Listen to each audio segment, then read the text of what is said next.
Saturday is a very challenging day when it comes to weekend schedule. So you all were very kind to come, and I'm very grateful.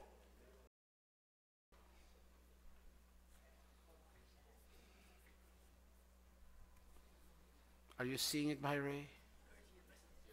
You're seeing we're ready to begin?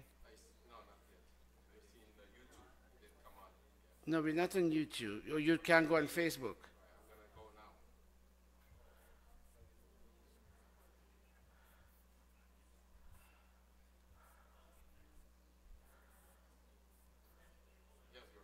You can see it?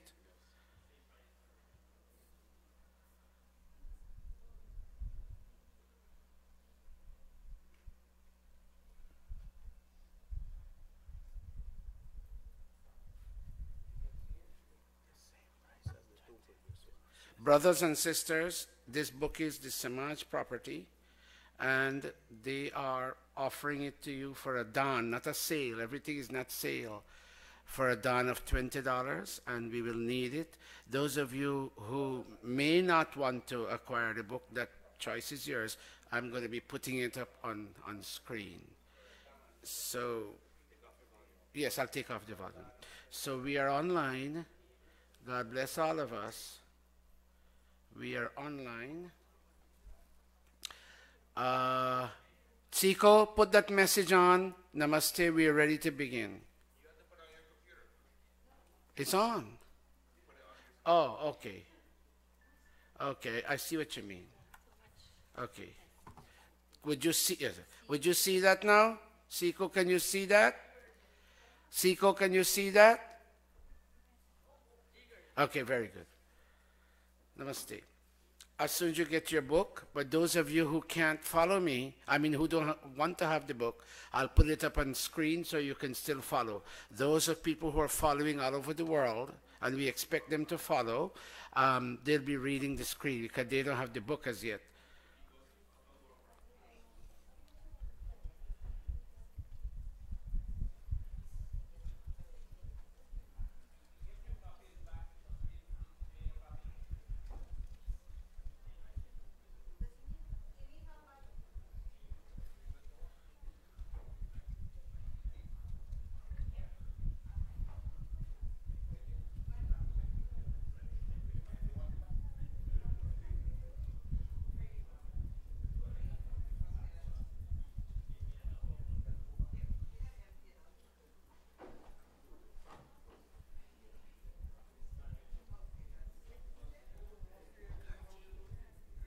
Yes?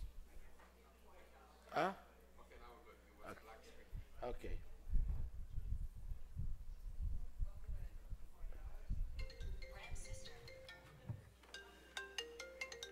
Hello, namaste. Yes. We'll start anytime now. Okay, take your time, take your time, take your time. Namaste.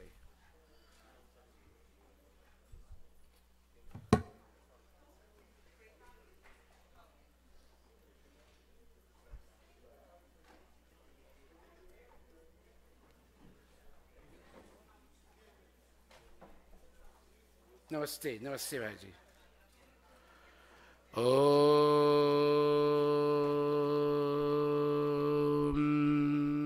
Clasping our palms. Om.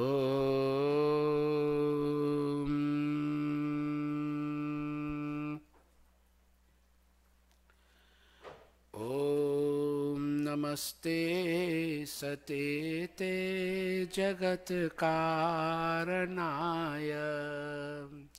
Namaste Chite Sarvalokashrayaya. Namo Dvaita Tattvaya Mukti Pradaya. Namo Brahmane Vyapine Shashvataya. Tvameva Mata Cha Pita Tvameva.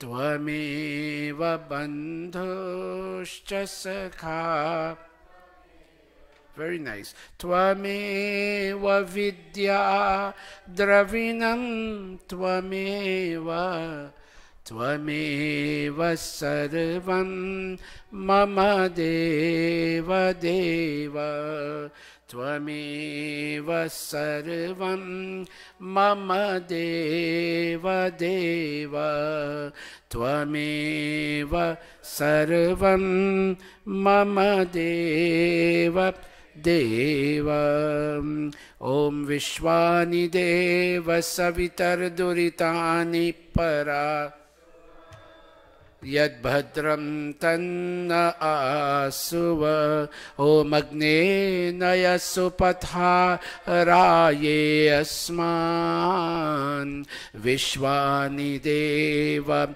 vayunani vidwan Yuyodhyasmat juhurana meno Bhuyisthante namauktim vidhema 2 more mantras Om Bhurbhuvah Swaha Tatsaviturvarenyam Bhargo Devasya Dhimahi Dhiyo Yo Naha Prachodayat Om Asato Ma Sadgamaya Tamaso Ma Jyotirgamaya Mrityorma Amritam Gamaya Om Shanti Shanti Shanti.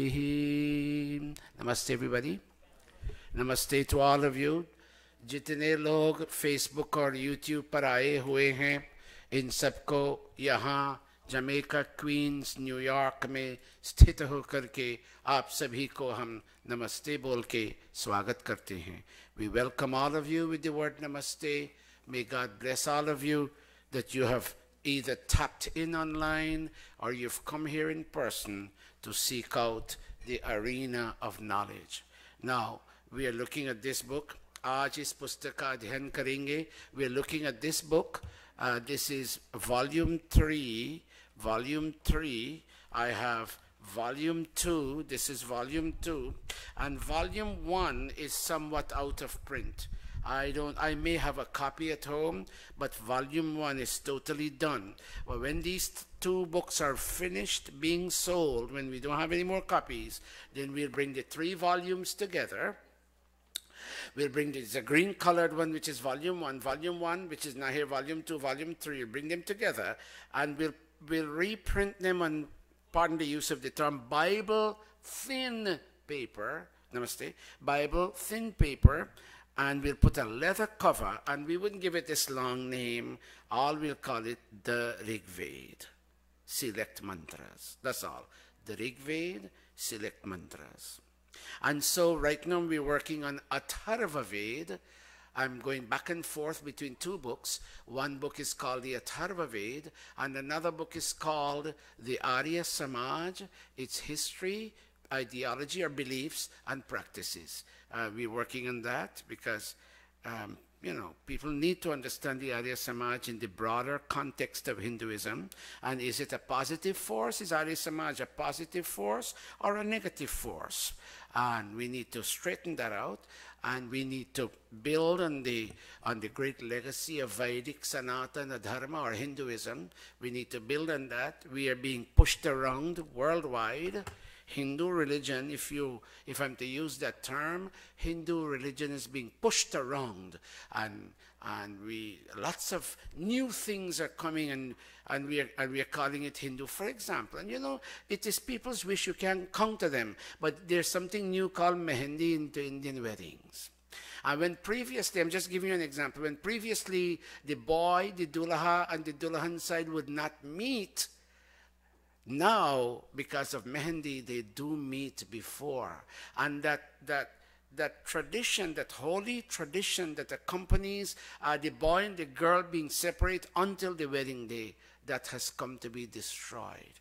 Not that we are countering people's desire to do things a certain way, but these are new things happening. And so we're having new beliefs and traditional practices are coming to the Hindu fold to define us. And so many times people ask the question, well, what is Hindu and what is not Hindu? So those of us, let's not make the mistake. Dr. Tara is sitting here, Bhai Mohan is sitting here. They went to Jamaica. Let's not make the mistake that the Jamaican Hindu leaders made in failing to define this religion. Today, you and I are analyzing the Veda to find out where we are in terms of what we believe in.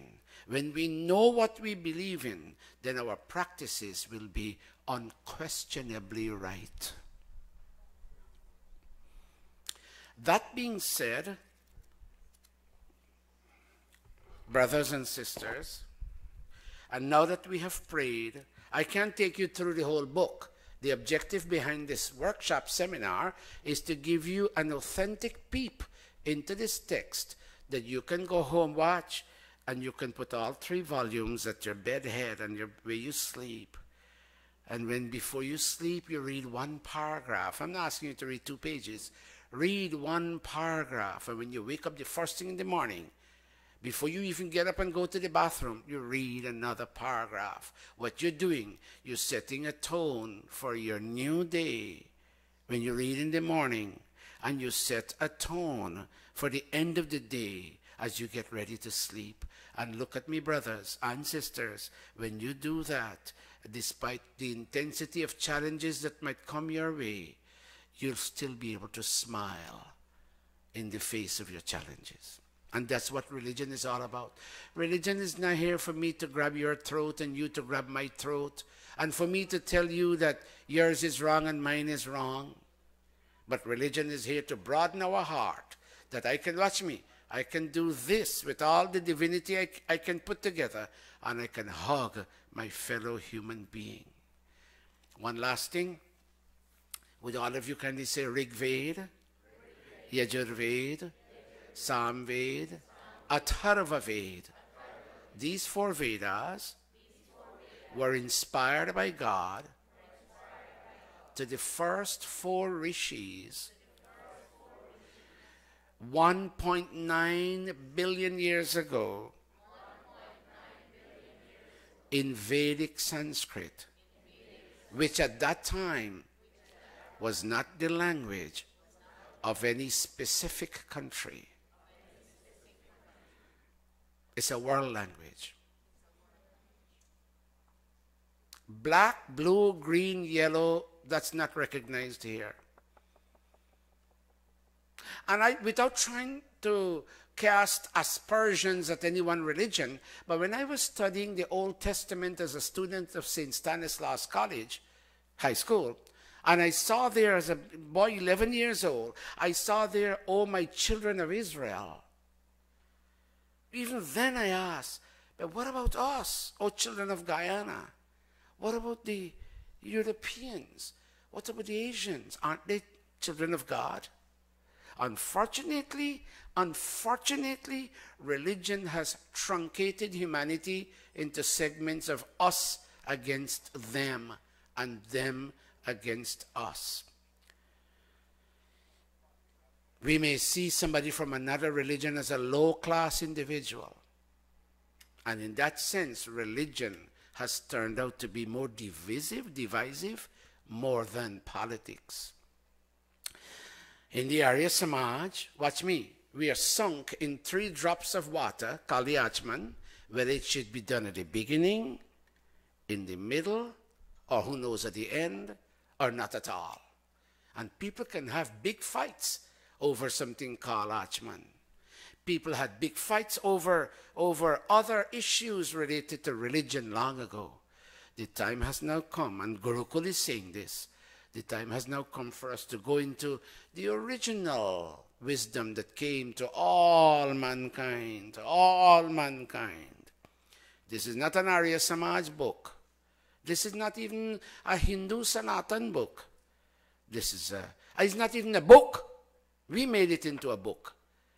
This will say this is a wisdom, applicable to all times and climes, in all ages, in all countries, in all humanity. That being said, then let's find out how broad and universal this knowledge is. I'm not going to take you from the beginning. Now, if you notice, the first set of mantras, we have, watch me, we have one mantra with a 2-page essay and a word-for-word meaning at the bottom, explaining the mantra. After a while, when I stumbled on simpler mantras, from page, let me tell you where it is. From page, if you go to page 564, if you go to page 564, you will see I stopped doing the commentary and I just did the explanation, more in the form of a paraphrase, if you understand that term, and that will all be on the left-hand side, the left-hand page, and on the right-hand page, towards halfway, we have a word-for-word meaning. Now, I'll begin with the first mantra today. Go to page 564. Shiv, I will need Dr. Savi to sit here and give her one of those special mics. Let's go to 564.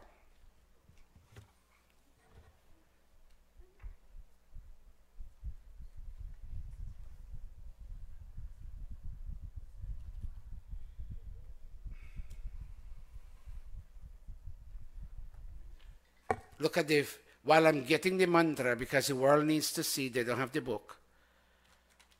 The world needs to see, and you might have your highlighter. It's your book. Do what you want in terms of highlighting. Do what you want in terms of highlighting. I'm coming to the mantra. Here it is. And I want you to tell me, I'm going to ask a question. Will this knowledge work in today's world? Will this knowledge work in today's world? Here it is.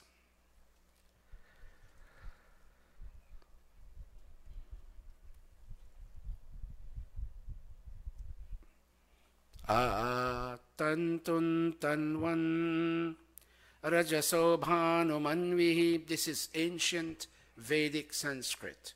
A person who has studied the grammar of classical Sanskrit may not necessarily be linguistically capable to translate this. This is much more archaic. Let me give you a quick example. Those of us who know English, but those of us who do not know the language of Chaucer in English literature, even though we speak English, we wouldn't understand what's written in Chaucer. Even some people don't understand fully what's written in Shakespeare. You need a commentary.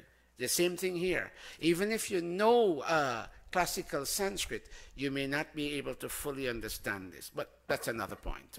Watch this. Tantun tanvan rajaso bhanumanvihi jyotishmatah patho rakshadhiya kritan anulbanam vayatajo govamapo manurbhava janaya Daivyam Janam. Dr. Savi, keep spinning. Okay. Testing. 1, 2. Testing. Raise me the volume. More? That's good. No. Okay. I don't want to take Amrita away from the study. We'll do this. Testing 1, 2. Testing 1, yes. 2. Keep spinning. Keep spinning threads to weave the tapestry of life. Keep executing life's daily duties. Stop.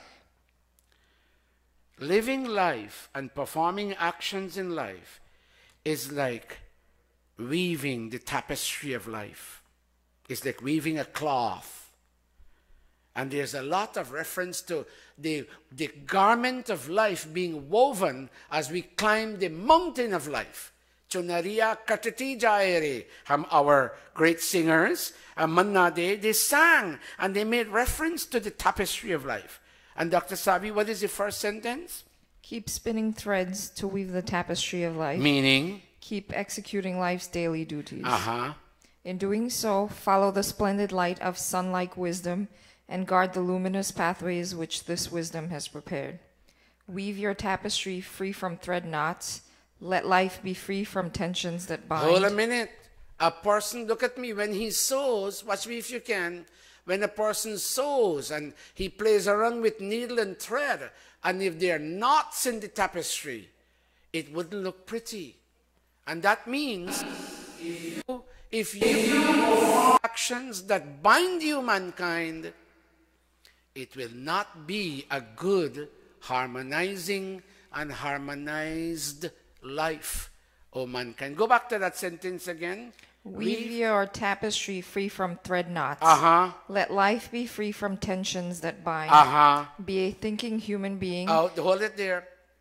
And this is where we all fail ourselves. Before we act, we hardly ever think. Go back, Dr. Savi. Be a thinking human being and encourage divine people to gather around you. Watch me. People can either be divine around you or they can be filled with the tendency to practice hate that can lead into violence.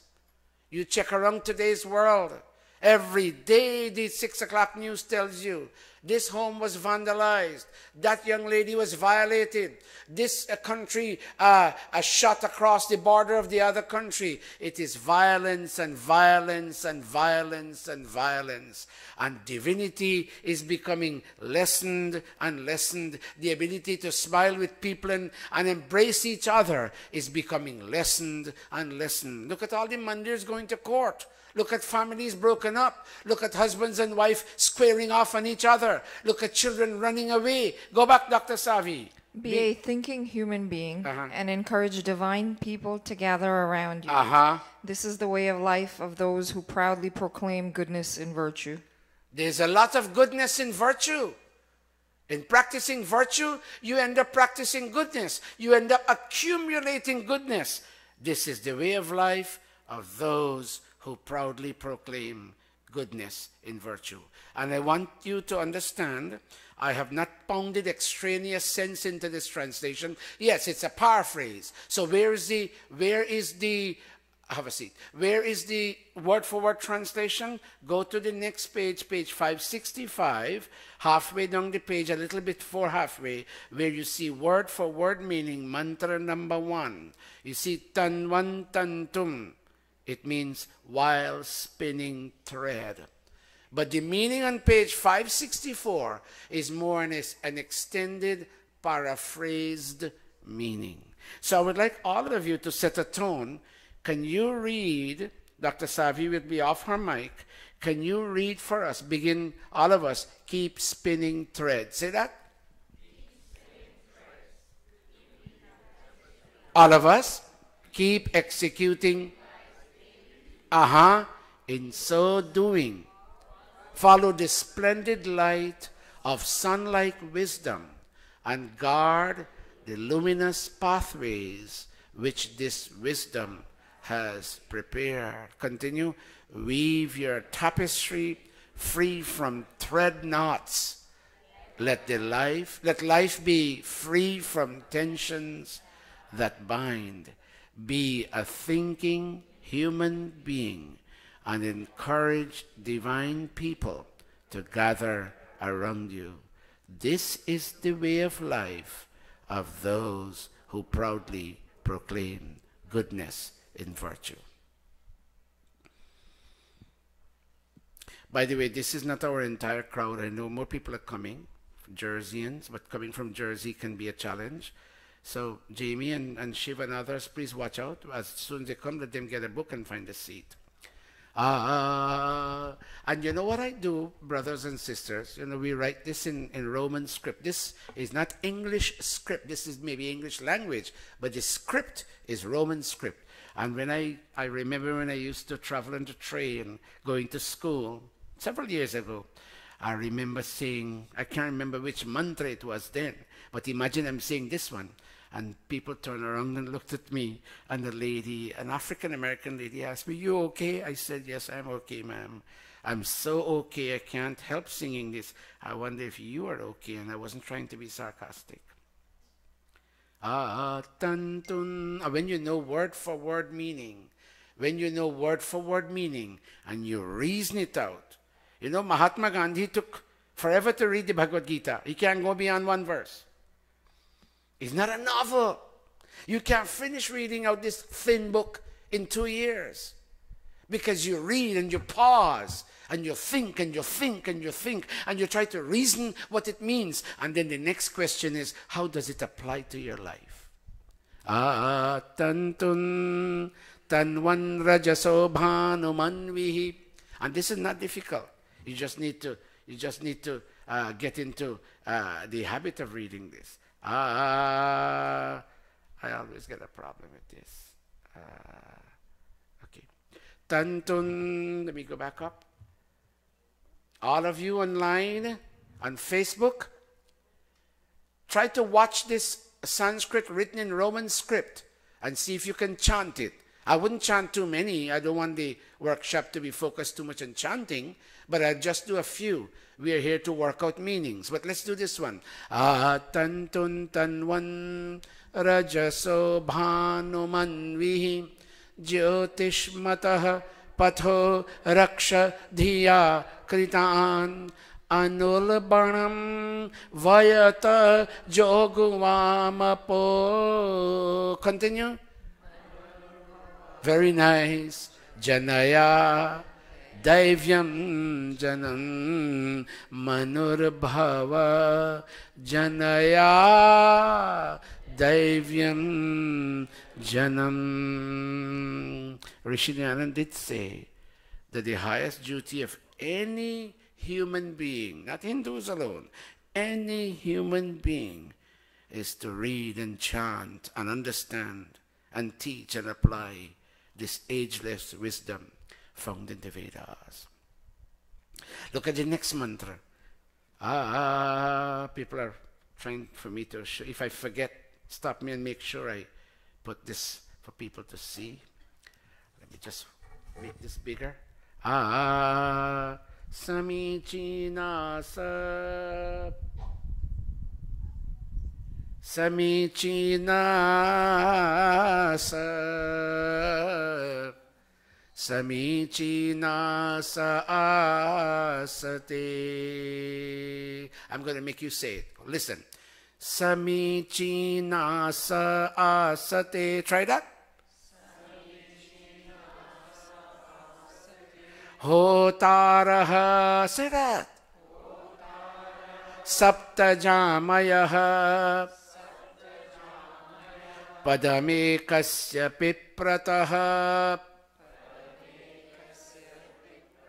Padamekasya piprataha.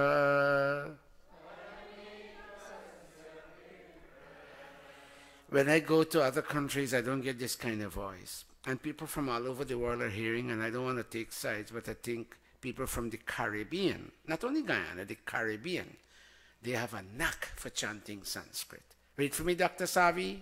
The 7 senses. What are they? Nose, eye, ear, tongue, skin, hands, and feet. Sit in the body. Hold a minute. What do they do? Sit in the body. Stop for a minute. Even this is a meditation. Watch if you can. Watch. This sits in my body. It has a function to carry out in this body. Watch me. This sits in my body. This sits in my body. This sits in my body.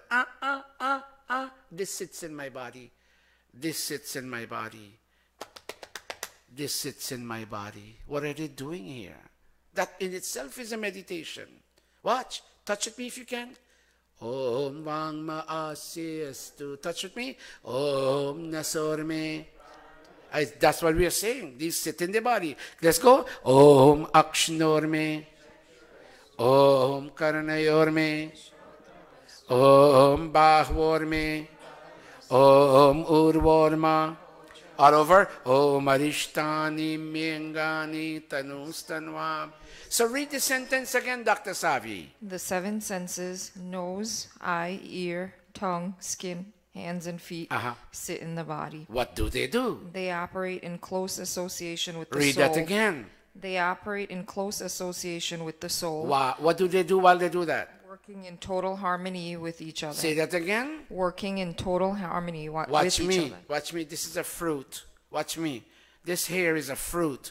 And the seeds in this fruit, when I shake this fruit, I can hear. So watch. Look at the close association. I'm tasting it.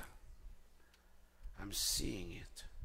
So seeing and tasting, these two sensations, something inside of me, they coordinate and reconcile them and make me feel what I taste is what I see, except form, shape, color, and size is involved here. And sour, sweet, salty, that's involved here. I hear. So what I tasted and what I saw is what I'm hearing. Oh, it smells nice. What I tasted, what I saw, what I heard is now what I'm smelling. And it feels soft. So what I tasted, what I smelled, what I saw, what I heard is what I'm touching.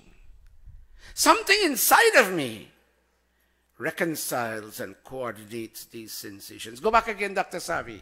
Go all the way, the 7. The 7 senses, nose, eye, ear, tongue, skin, hands, and feet, sit in the body. They operate in close association with the soul, working in total harmony with each other. They take in sense data from the outside world and deliver that data first to mind and intellect and then to the soul. In so doing, they promote and protect the soul as it steps gradually towards its ultimate destination of freedom. Watch me. The soul is traveling in a destination called freedom. It needs to read words of wisdom. It needs to hear words of wisdom. It needs to smell that which is fragrant as opposed to that which is pungent as it plots its path towards the destination. It needs to taste. It needs to speak tongue. It needs to sing. It needs to read poetry. It needs to read philosophy. It needs to communicate what it has read. It needs to hug. It needs to lift up. It needs to pat. The soul needs to do that. When it has hands, it can lift up. When it has hands, it can pat. When it has tongue, it can taste. When it has nose, it can smell. When it has eyes, it can see. When it has ears, it can hear. And it helps the soul. What's the last point there? In so doing, they promote and protect the soul as it steps gradually towards its ultimate destination of freedom. Now let's go to a situation where dawn, watch me, it's now 5 o'clock in the morning. And I remember my mom used to use a term, day will clean. I'm speaking to all the world. I can't speak too much Guyanese, but they will now become clean. That much they will understand. And when you rush to the window, watch, you see a nice lalima, they call it in Hindi, a nice redness in the horizon. Oh, this is dawn. The sun will now engage in something called sunrise. Read for me, Dr. Savio, mankind. O mankind, rise up from your slumber. With the coming of dawn, breath has come, infusing in us the desire to live productively. Darkness has departed, and light is approaching from all directions. Dawn has opened up a path for the sun to travel. Hold a minute. Before the sun actually comes out, actually comes out, dawn is there to prepare a path. Watch. And from your and my perspective, watch me. The path of the sun will be like this. This is east. And the path is like this, across the horizon. And then by 4 to 5 to 6 o'clock, the sun will reach that side. It is dawn that is preparing that path. And watch, as long as it is night, watch me. You and I are in our bed and we are snoring, especially around 3, when soon we will have to wake up. And sometimes all kinds of dreams come in. Some dreams are sweet and enchanting, and then you snore. But as soon as dawn comes, and you got to go to work, watch, you get up, you know you have to go to work, and you open up your eyes in a real deliberate way, and watch, if you're a yoga-related person, you finish brushing your teeth, look at me, and you bring in fresh energy, oxygen from the outside into the body. And you do that, because I do it. You do that. And the tendency to yawn is gone because life has now come into your body. And that doesn't happen at 12 o'clock in the night. That happens at 5 o'clock in the morning. Read it again, Dr. Savi, the seven senses. Sorry, I beg your pardon. I beg your, please stop me if you know I'm not bringing up the mantra. Please stop me. Begin, because people out there are waiting for this. I apologize to all of you. Sometimes I forget to bring up the mantra. Begin, O mankind. O mankind, rise up from your slumber. With the coming of dawn, breath has come, infusing in us the desire to live productively. Meaning, I have to go cook, I have to go dig the garden, I have to go feed the cow, I have to do things. All these things make up. I have to shower, I have to go catch a train, I have to go to work. All these things point to living productively. Go back again, O mankind. O mankind, rise up from your slumber. With the coming of dawn, breath has come, infusing in us the desire to live productively. Darkness has departed and light is approaching from all directions. Dawn has opened up a path for the sun to travel. We have now arrived in that state in which people seek to prolong their lives. They do exercise, they brush their teeth, they shower. All these things go towards prolonging our lives. If you don't shower, you don't clean your eyes, you don't clean your body, you don't wash your body parts, you don't clean your nails, you are not living productively, especially brushing your teeth. And you don't cook. If you don't cook, by 10 o'clock, by 11 o'clock, the pangs of hunger will be felt. You are not living productively. Oh, mankind, dawn means a new day. Dawn means a new day has come into your life. A day of energizing and oxygenating the body so you can live life productively. Read the last sentence, everybody. We have now arrived in that state in which people seek to prolong their lives. I'm not talking about doing puja and havan here or doing Quran Sharif or Bible service.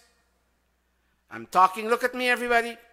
The Veda encourages you, look, to rather than take your attention outside, bring your attention inside, which is what introspection and meditation is all about. Bring your attention inside and ask, what are the missing links that stop you from living productively? I'm going to get a little caustic now, somewhat caustic, but tolerate me, please. But because even this is in Veda, even this is in Veda. Go ahead. I'm not chanting right now. There are people who commit sin by violating moral codes. There is one kind of sin which is, and if there's a Christian here, I apologize, I don't mean to embarrass you, but I just need to define. There's one sin that's called the cardinal sin, the original sin committed by Adam and Eve. They ate from the wrong tree. And that cardinal sin has come down to all the generations, for which reason our Christian brothers and sisters, and I'm trying to be very positive here, our Christian brothers and sisters say, but we have all sinned. Even though we personally might not have done something wrong, but we have inherited cardinal sin from Adam and Eve, the first progenitor and progenitrix of the human race. Here, we're not talking about that sin. Here, our sin is we have violated moral codes. Go back. There are people who commit sin by violating moral codes. They become arrogant from owning excessive wealth. Oh, you people are low nation people. Y'all are poor. Get out of my eyesight. Some of us do talk that way. Move out. Go back, Dr. Savi. There are people who commit sin by violating moral codes. They become arrogant from owning excessive wealth. Even though they live in God's graces. Live on. Even though they live on God's graces. Meaning God sends rain, God sends sunshine, God sends moonshine, God sends flowing rivers, God sends vegetation, God sends trees, God sends grains. Living on God's grace. Thank you, Didi. Thank you, Didi. God, you go back, Dr. Savi, even though they live on God's graces, they, in their arrogance, consider the concept of God as worthless. There is no God. What's wrong with you people? What is wrong with you people? There is no God. Is there one? Can you show it? I can show you this piece of cloth. I can show you this pen. Can you show me your God? Has he ever helped anybody? When Hitler was exterminating 6 million Jews, my secretary at school asked me, where was your God, Dr. Satish? Telling me your nonsense about this God business. And I'm speaking in the perspective of knowledge. When the two twin towers imploded, and so many people died, where was your God? Go back, Dr. Savi. Go back. Even though they live on God's graces, they, in their arrogance, consider the concept of God as worthless. Given time, God, the divine creator, denies wealth to such spiteful people of perverted intellects. Language is rough, it's caustic, but that's what's written. I tried my best to smooth it out, but that's as far as I can get. 1, we have perverted intellects. 2, we become spiteful. And 3, given time. And Ved talks of this. Watch me, everybody. It talks of, the Wheel of Fortune? That's a very Vedic Hindu thing. Watch me. Now you have wealth. And soon it goes away, and it goes far away. And if you work hard, you can have it again. And if you misbehave and you become immoral and amoral, you lose the wealth and it can come back. You're never denied. There's nobody living in eternal damnation. Nobody living in permanent suffering. The suffering is commensurate with the violation. When the suffering that was meant to be allotted to you because of what you have done, when this is part of our belief system, when that suffering will have come to an end, you are now ready to enjoy graces again. So go back, Dr. Savi, given time. Given time, God, the divine creator, denies wealth to such spiteful people of perverted intellects. In fact, he causes them to suffer agony. Look around. Is one sun shining? Rainwater, rainfall is common to all humanity. Some people rise and some people come down. And another time, this is what happens. When the cosmic forces juggle, this is what happens. And it's all a replay of the karmic blueprint and accumulation. When anything happens to you outside of human control, it's karma at work. But if somebody comes and takes a knife and plunges it into me, that's not karma at work. Oh, he was to have died that way. No, that's somebody acting out of free will. The person will have to be held accountable. And you, when you die and come back, you'll be given a karmic credit to continue your travel, because you are not supposed to have died that way. Yes. Can you take the question a little later? Let me end a certain part and then I'll open up a few questions. Thank you, Dr. Bien, for coming. Let me just do a little bit more and I'll open up a few questions and then we continue again. But thank you. Okay. Okay. Now here comes deep devotion. Here comes deep devotion. Have you ever asked yourself this question, Dr. Savi?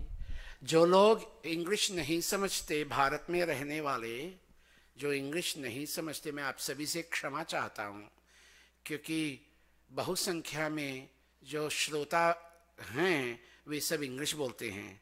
मैं आपसे क्षमा चाहता हूँ. मैं साथ साथ 2 भाषा में नहीं बोल सकता, समय जाएगा. आप सुनते जाइए और समझने का प्रयास कीजिए. Those of you who are listening and may not fully understand English, I humbly apologize. I can't go back and forth in 2 languages because the greater majority of people listening are all speakers of English. So if you can forgive me. Are they coming up on Facebook? Are people sending them? Naveen, can you put on your phone on this program and tell me if people are hooking up? They are? Now, watch this deep devotion, like a child speaking. Go, Lord of beautiful riches. There are people to whom you grant freedom from sinful tendencies in all their interactions. And there are those whom you stimulate with gracious strength and with productive wealth. And watch the question now. O indivisible Lord, can we be among those fortunate people? I want you to read this by yourself one more time. And I want you to tell me if this is implying favoritism. Some people may feel that way. Why is God practicing so much favoritism? I've been putting these on Facebook, and some comments were positive, but some were not so positive. Dr. Satish, are you propagating a God that practices favoritism? Go back, Dr. Savi, Lord of beautiful riches. There are people to whom you grant freedom from sinful tendencies in all their interactions. After they have, the implication is, after they have lived out their so-called suffering associated with a particular act. After they have, then they become free from that sinful tendencies. They become free from that sinful tendency. Continue. And there are those whom you stimulate with gracious strength and with productive wealth. O indivisible Lord, can we be among those fortunate people? It's like people asking when I was a boy, put more chairs, put more chairs. More people will come, I know that. And Shiv, can you encourage some people to come sit in front? There's a few chairs here. Like ask all of Deo family to come sit in front. Now when we were little, and those of you from the West Coast may know this, even from quarantine, when we, you know, as a boy, I went bare feet to school. Bhai Mohan, you would know what I'm talking about. Bhai Deo, you remember what I'm talking about.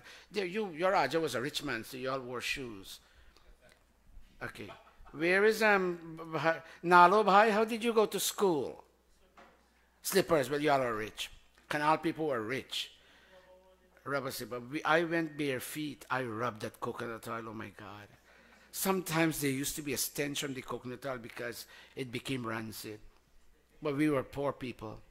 And when my friends would go with, you know, when push-toe slippers first came out and I saw people wearing it and going to school, I looked at it and I did say, brothers and sisters, God, can I wear one of those?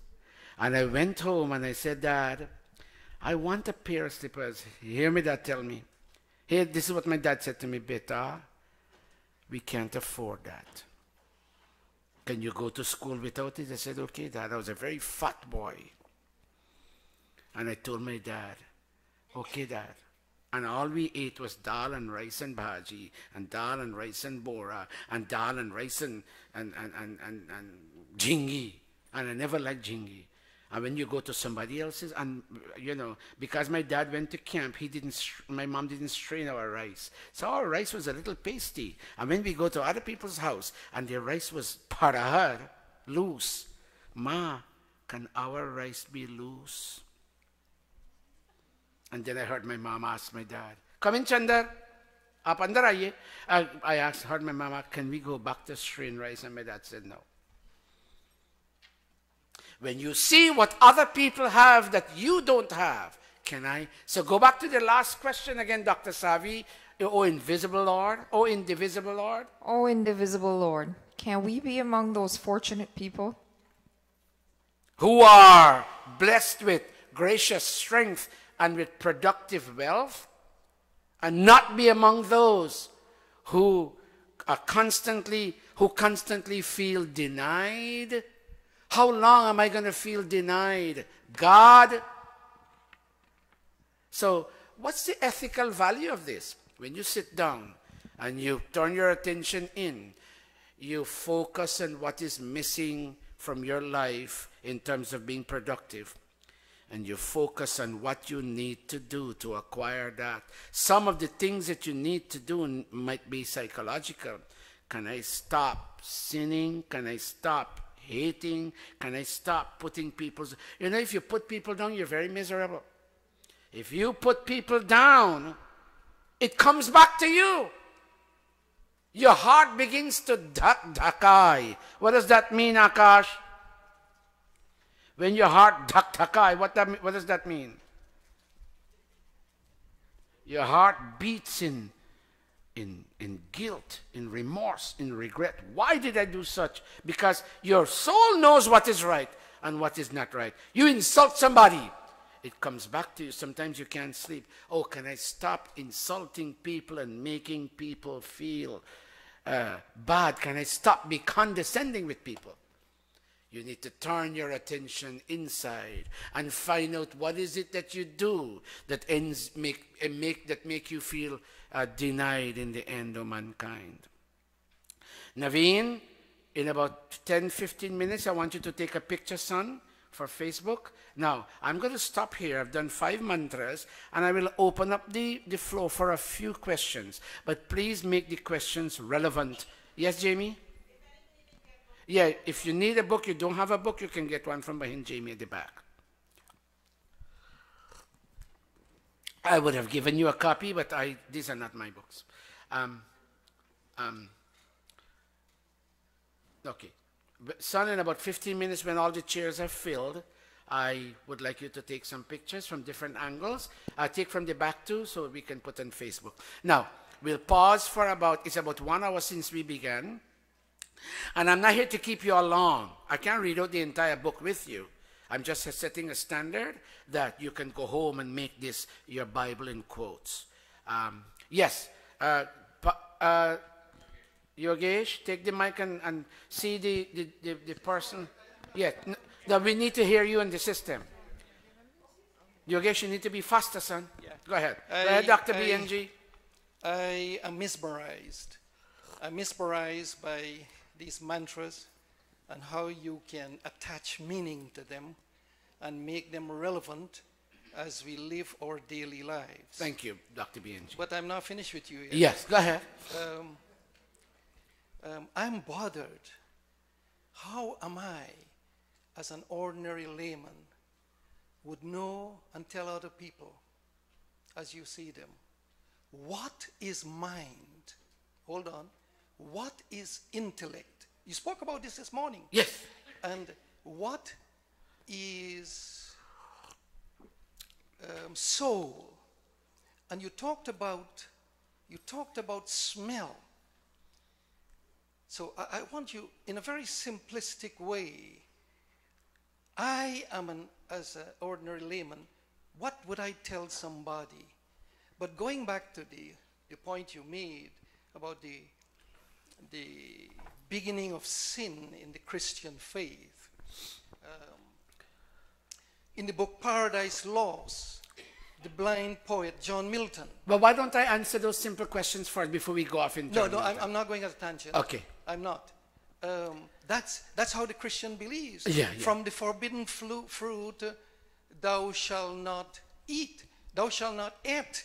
Milton, in his blind wisdom, wrote that because he wanted the world to know that this was the beginning of sin in the Christian understanding. But please connect back. Let's go back. Yes. Soul.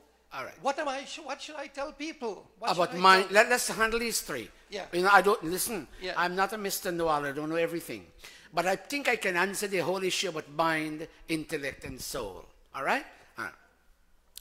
Brothers and sisters. Brothers and sisters.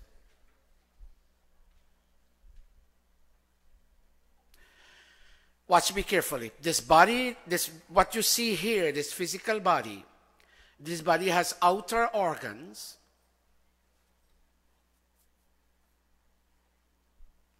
and also inner organs. It's no different from a computer. A computer has outer parts, the keyboard being principal, but there's something in the CPU.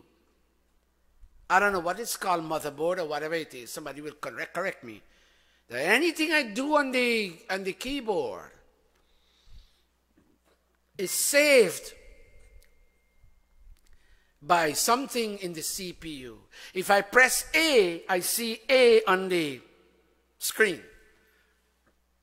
Something inside is complementing what's on the outside. So, or let's take the thing of a camera. When I take a picture, I hope the thing is on. I just took a picture, the flash didn't come on. Something is inside that records this picture. So when I go in my gallery, I will see the picture there. So let's go back now to what does this mean about mind. Mind is an internal as opposed to an external organ. Eye is external, but mind is internal. Mind is internal, intellect is internal, ego is internal, memory bank is internal. They're all made out of matter, except that there's a difference between this material object and this material object. There's a gross manifestation of matter, and what's inside is a fine vibration of material energy. It has a beginning. All these organs, they have a beginning with the birth of the baby, and with the death of the grown person. They are born and they die. Now, what does mind do? When I see an object and the object enters into the body through the eye or through the ear, I hear it, or through the nose, I smell it, or through the tongue, I taste it, or through my skin, I feel it, all those sensations go, and there is an internal organ, whatever you want to call it, we'll call it mind for now, that does investigation. What is this object? As long as the investigative process is going on, the mind is at work. Then the mind prepares a file and passes it to a second internal organ called the intellect, which weighs the information and comes to a conclusion that this is a guava. Mind doesn't do that. Mind investigates, prepares a file, and passes it to a second organ, internal organ. And that internal organ that we call intellect, buddhi, intellect, it concludes. Mind investigates, intellect concludes on the identity of the object. And then a third organ says, ah, I like it, I want it. I don't like it, I don't want it. That's the ego, what we call ahankar. The sense of individuation. I want it, so I'll embrace it. I don't want it, I push it away.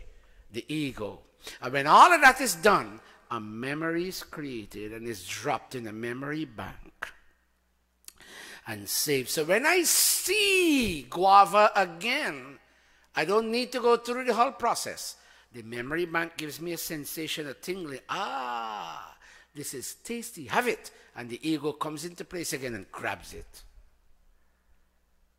In essence, now all of that comes to the benefit of the soul as it plots its path towards its ultimate destination. Would you kindly say mind? Let me hear your mind. Intellect. Mind investigates. Intellect concludes. Ego expresses I-ness. Memory bank saves and records. And all of this is for the benefit of the soul as it plots its path towards its destination. Dr. Bien, I'm not the greatest scholar in the world. Did I give you some satisfaction?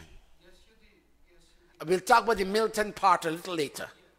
But all this has connection Yes. with the brain. Yes, yes. Because for me to the part of the brain that is responsible for memory, for intellect, for forgetting, for wanting to steal this book. Yes. It's all right there. But what Westerners call brain, the Easterners break up into 4 parts. Mind, intellect, ego, and memory bank. Okay? Thank you very much, Dr. Bien, and thank you for the sense of confidence. Now, if nobody... Yes, Bhai Dale? With the growth of AI, What's AI? artificial intelligence, Uh-huh. the robotics, what makes me different from a robot in terms of soul and mind and intellect? Thank you. The focus is on the word artificial. It's not real. It's replicated. There's no mind there. There's no intellect there. There's no ego there.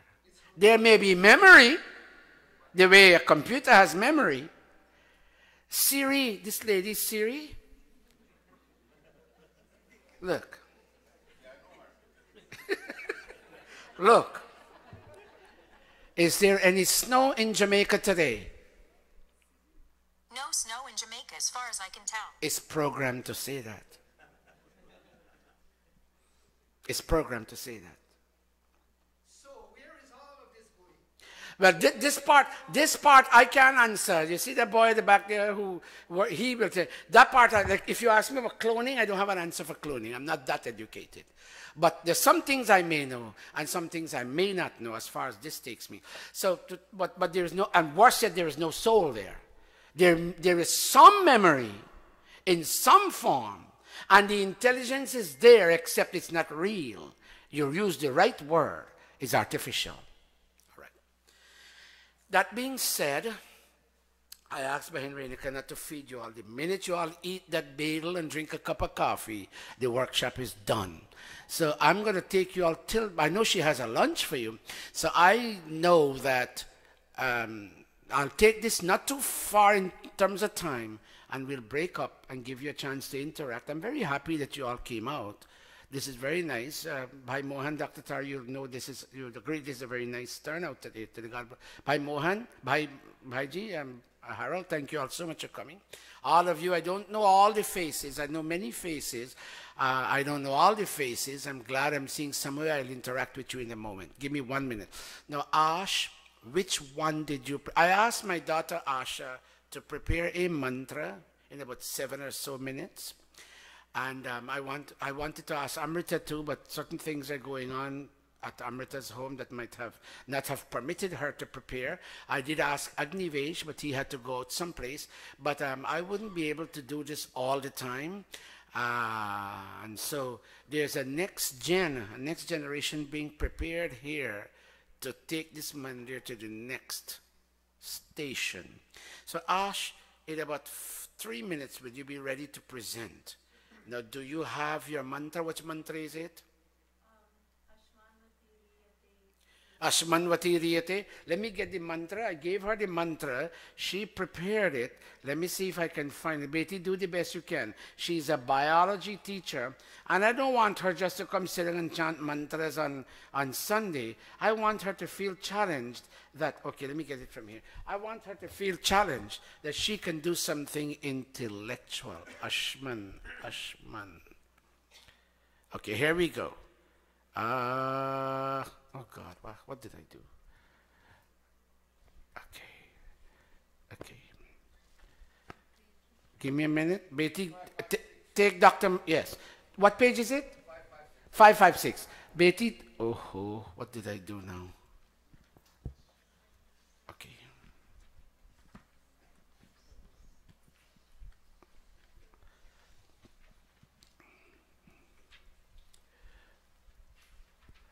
Go, Betty, take the mic, come over here.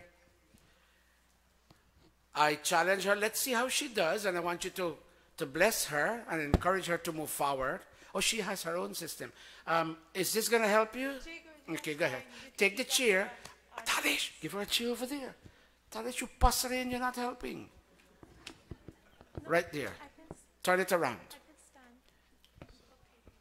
Go ahead. You're wearing those glasses just to impress. Go ahead. Go ahead, Betty.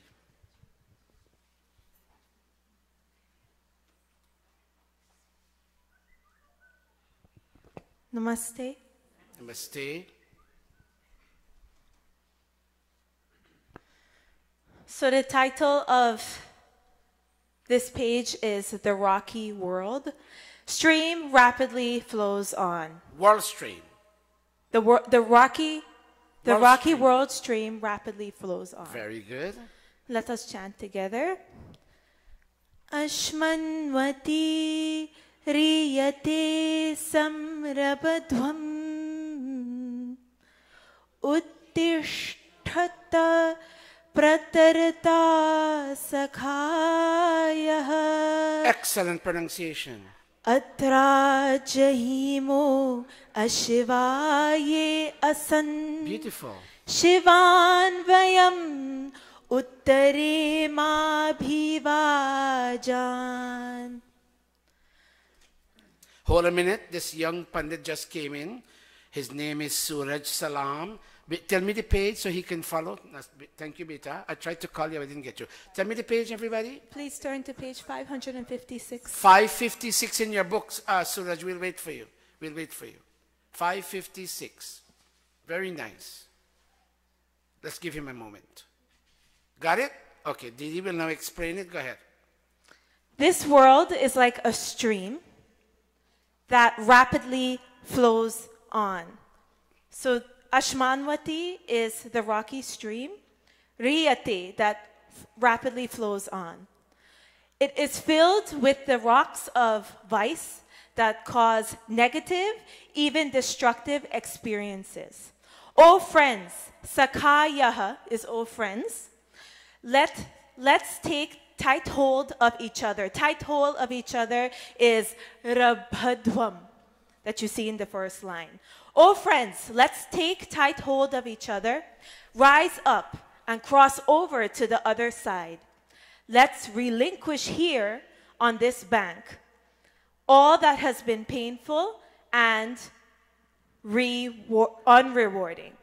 And let's cross over to the powers that will be favorable and constructive. Favorable and constructive is Shivan, and all that gives us negative experiences, negativity is Ashiva, that you're seeing in the third line. So Guruji continues to explain in detail that the world in which we live in is indeed a very beautiful place. Everywhere we turn, we see the beautiful cosmic artwork of the cosmic artist, God himself.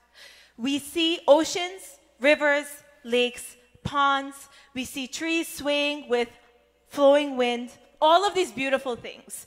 We see fruits, vegetables, grains and flowers. We see birds, sky, sun, moon, stars. We see humans and animals and even more. And we are poetically inclined. We break out in lines of poetry.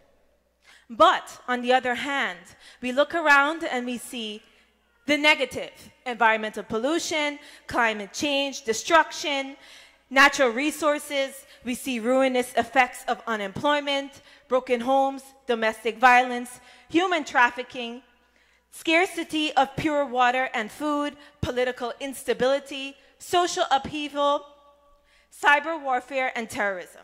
This pervasive dysfunction affects the world at large, and we wonder, where is all of this taking us? So in the beginning,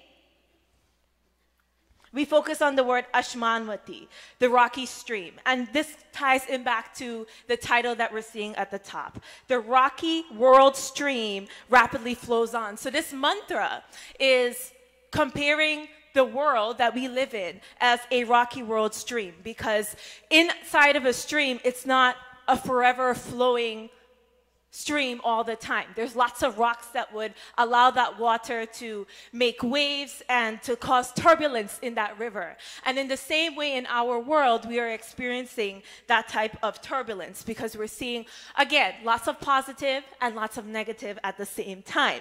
So at the end of the day, where is all of this taking us? Where is all of these experiences taking us? So this mantra compares this world to a stream that never ceases to flow on with a rapid current. Events never cease taking place in the world. Problems never cease overwhelming us, and we never cease experiencing emotional turbulence.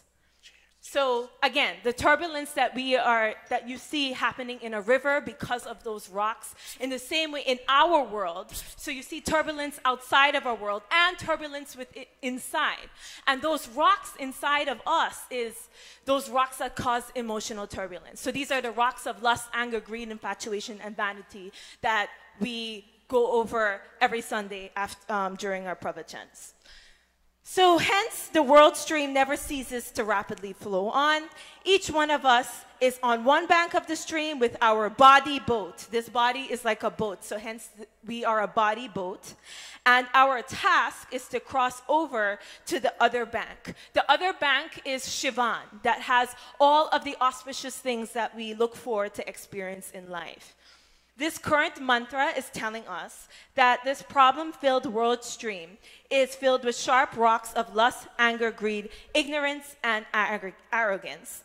And they jut out at the stream surface. They are so huge and so sharp that if we don't navigate our boat with caution, as we sail, we can easily collide with these rocks and be smashed to pieces. But sail we must and cross we must. So to motivate us to sail across successfully, this mantra urges us to samrabhadhvam. Sam in Sanskrit means together. Rabhadhvam, to grab hold tightly of each other, because we are all friends here in this world. So let us grab hold tightly of each other as we are waking up each other, and we are taking help from each other as true friends do. True friends look out for each other, correct? And then we should uttishtata. Very good. To stand up. We should rise. When we stand up, we are fully awake. We see what we have been doing wrong for all of the years. We see that our body boat tied to a post at the edge of the stream. We see how event waves has bashed our once new boat, okay? When we come into this world, we have a brand new boat. We start on a clean slate. And then as we get older and we accumulate all of these experiences, as our body boat is traveling through the stream with all of these rocks, with all of these turbulences, this boat, this body gets bashed up. And that's why we have emotional turbulence that we experience with, inside of us. So the event waves have bashed our once new boat, and now it looks old and half broken. In standing up, we enter the body boat and grab hold of our two oars of mind and intellect so we could have control again, so that we can steer through the stream of life, basically. Pratarata, to vigorously cross over. We must vigorously paddle our oars. We must use our mind, thought, and intellect, as Guruji was explaining earlier, to look for and identify the vice rocks and prudently steer the boat away from their path so we don't collide. We must not stop rowing. We must not bend over to touch and play with the cool stream water. The little stream fish in the form of pleasures can allure us and take away our focus. Also, if we spend too much time playing with pleasure fish, old age darkness may step in and we won't be able to see what the other bank is. So what is this pleasure fish that we're talking about? The pleasure fish is everything that leads to pleasure, and then eventually in time it will lead to these 5 rocks that was mentioned earlier: lust, anger, greed, infatuation, and vanity, ignorance, and arrogance. Also, stormy winds may create ferocious waves on the water surface. So let us vigorously flow our body boats. So we have 2 oars. We have the mind and we have the intellect. Once we have control over those oars, then we can steer our boat in the right direction. An overloaded boat would hardly ever cross any stream, especially if there are ferocious waves. The sad thing is that we have loaded our body boat with the scrap iron of impious thoughts, desires, and inclinations, and useless cares and fears. So sometimes when you're steering on a boat, you don't have control of the rocks that are there. You do not have control as to what types of experiences are going to come ahead of you. However, with a strong mind and intellect, with a good grip on these 2 oars, you could be able to steer your boat accordingly to whatever rock has to come along that river of life. This current mantra urges that for our body boat not to sink in the world stream, we must unload the boat of ignorance that is painful and unrewarding. Most of what we have accumulated so far is sinful or impious and not beneficial. In fact, they have caused us severe sorrow and affliction. The mantra continues to urge us that we cross over to powers, Shiva, that will be favorable and constructive. Such powers include non-violence, truth, non-stealing, sensual discipline, and sharing, and cleanliness, contentment, austerity, self-study, and surrender. These constructive powers would lead us to look for and ultimately discover the knowledge of who we are and who God is, and what the world is. And no more shall we be subject to tension, grief, and emotional turbulence. Give her a round of applause. Thank you, Asha, for taking the time to prepare this. This is a beautiful mantra. I encourage you very strongly to, when you go home, read this particular one. What page is it? 560? 556. 556.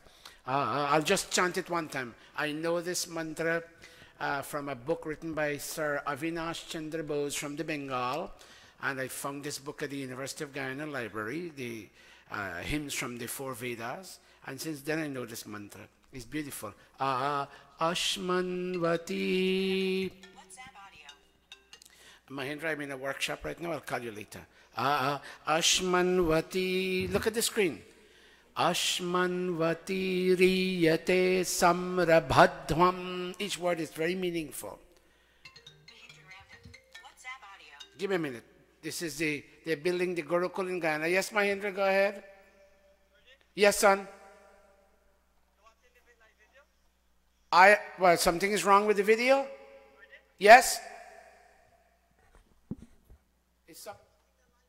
Yes, tell me what's wrong with it.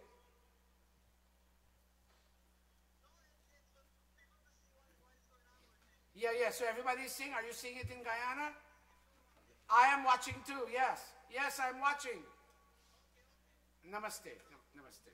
This is a young man who is balancing the accounts and how much is being spent. They're currently building the building. Okay. Ashmanvati. Look how Sanskrit is pellucidly clear. Ashman means rocks, and Vati means possessed of. And they're talking about the stream of the world. It is possessed of rocks. The rocks of lust, anger, greed, and all of that. Ashmanvati riyate. Riyate is flowing on. And it's flowing on since the universe came fully evolved, and it will never stop flowing on. You and I will die, but events in this world will continue to take place. And those events make up the waves created in the water. So mankind, as long as you and I live, the stream flows on. And when we die, our children will see it flowing on. And when they die, our grandchildren will see it. So I wouldn't go over what she said. She did her piece, and God bless her. Let's move on now.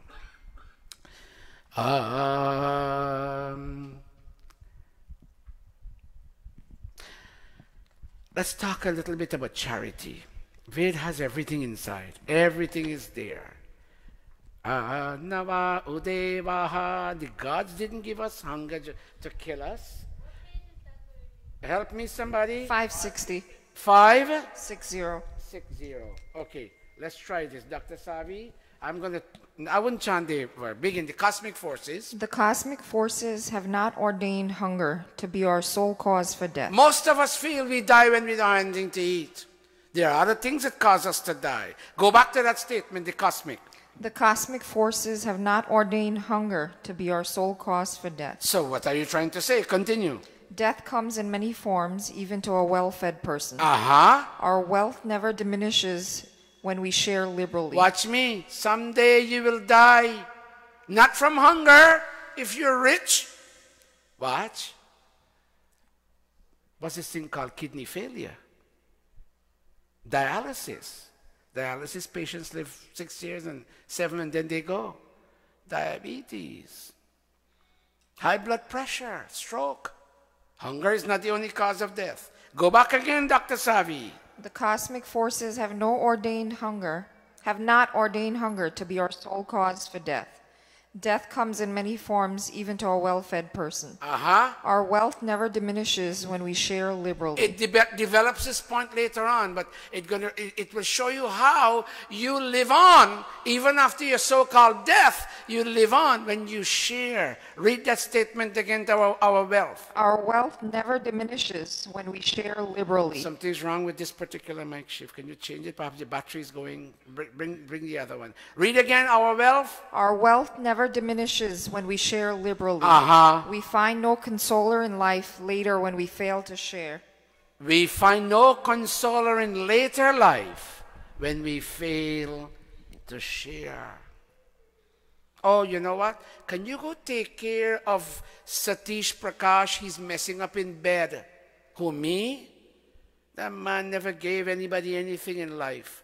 Why should I now give him my time and my attention? He doesn't have a good track record when it comes to sharing and giving. Go back, Dr. Savi, our wealth. Our wealth never diminishes when we share liberally.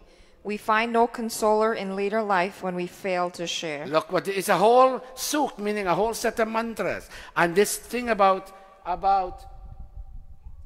read the other one. We find no one. Hold a minute. We find no one. We find no one to console us in later life when we possess food in abundance and still show a cruel mind by refusing to share with a famished, dispossessed person who comes begging for food.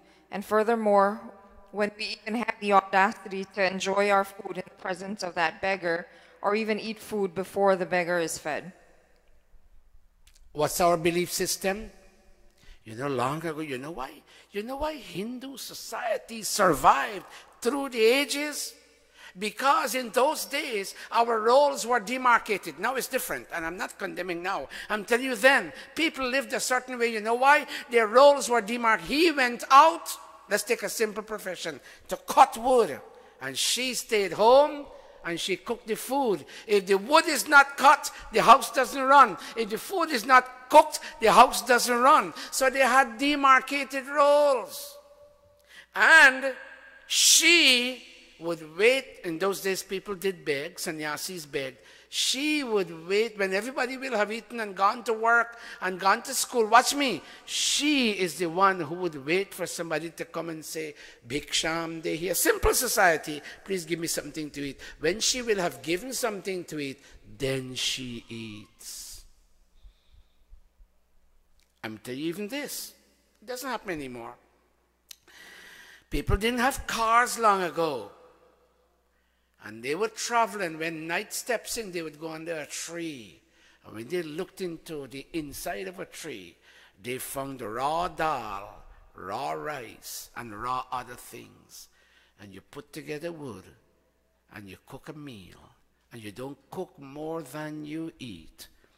And then you tidy up and you move on for somebody else to come later.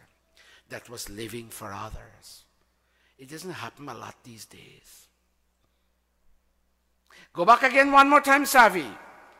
The whole thing. We find no one to console us in later life when we possess food in abundance and still show a cruel mind by refusing to share with a famished, dispossessed person who comes begging for food. And furthermore, when we even have the audacity to enjoy our food in the presence of that beggar, or even eat food before the beggar is fed. Okay, I wouldn't spend much time on this. It's easy. Let's continue. May or may not agree, but this is what is written.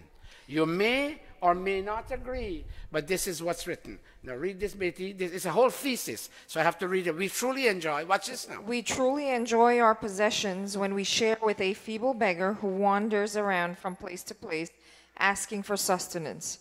We always have enough when we are called upon to share. Oh, hold it there. That's a very powerful statement.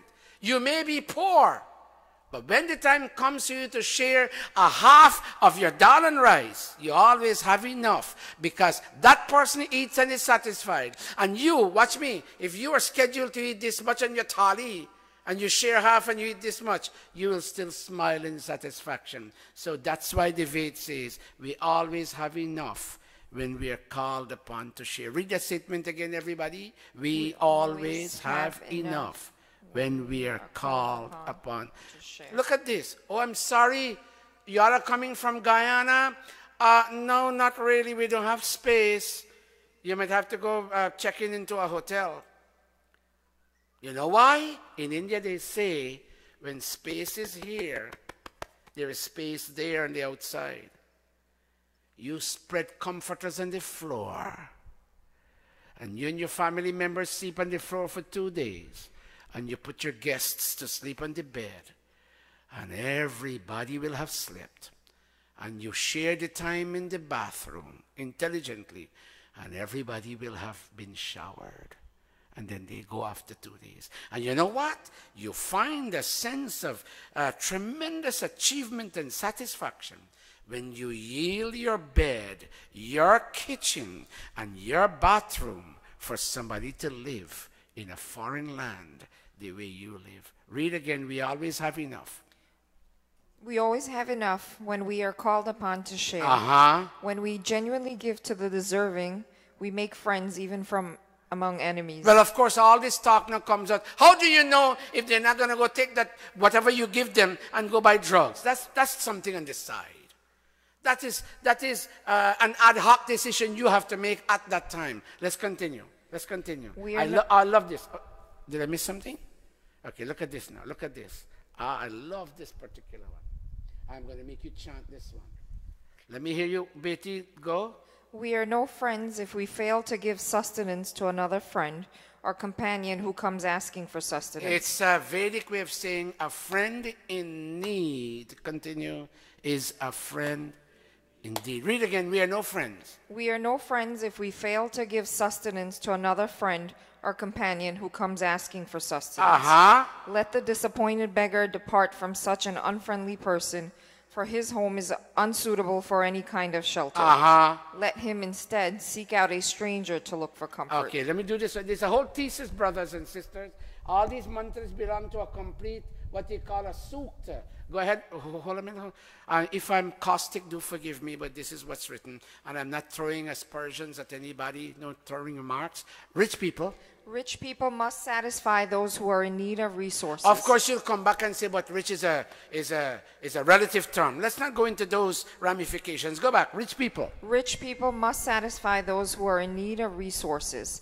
While so doing, they must think of the long road of life and see how riches keep revolving like car wheels.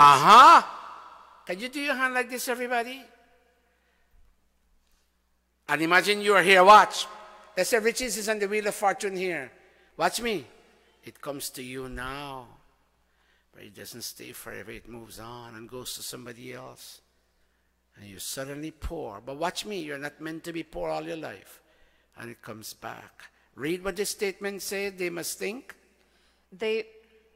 Halfway. They must think of the long. They must think of the long road of life and see how riches keep revolving like car wheels. They come to one person now and to another later. They don't stay forever in the hands of any one person. That's why I'm saying when I die, I want you all to put all my money and all my books in my casket so I can take it with me. Look at this one, the last one in this set of mantras. Go, a rich man. Hold a minute. Go ahead. Go ahead. Hold a minute. Yes? A rich man proves to be foolish if he fails to feed a friend who has been trustful all his life. In failing to share, the rich man eats his wealth all alone, and so eats only sin. That's also part of our belief system. You eat all by yourself. You eat sin. Shri Krishna made the point in the Bhagavad Gita. You take from the earth. You have 100 bags of rice. It's not yours.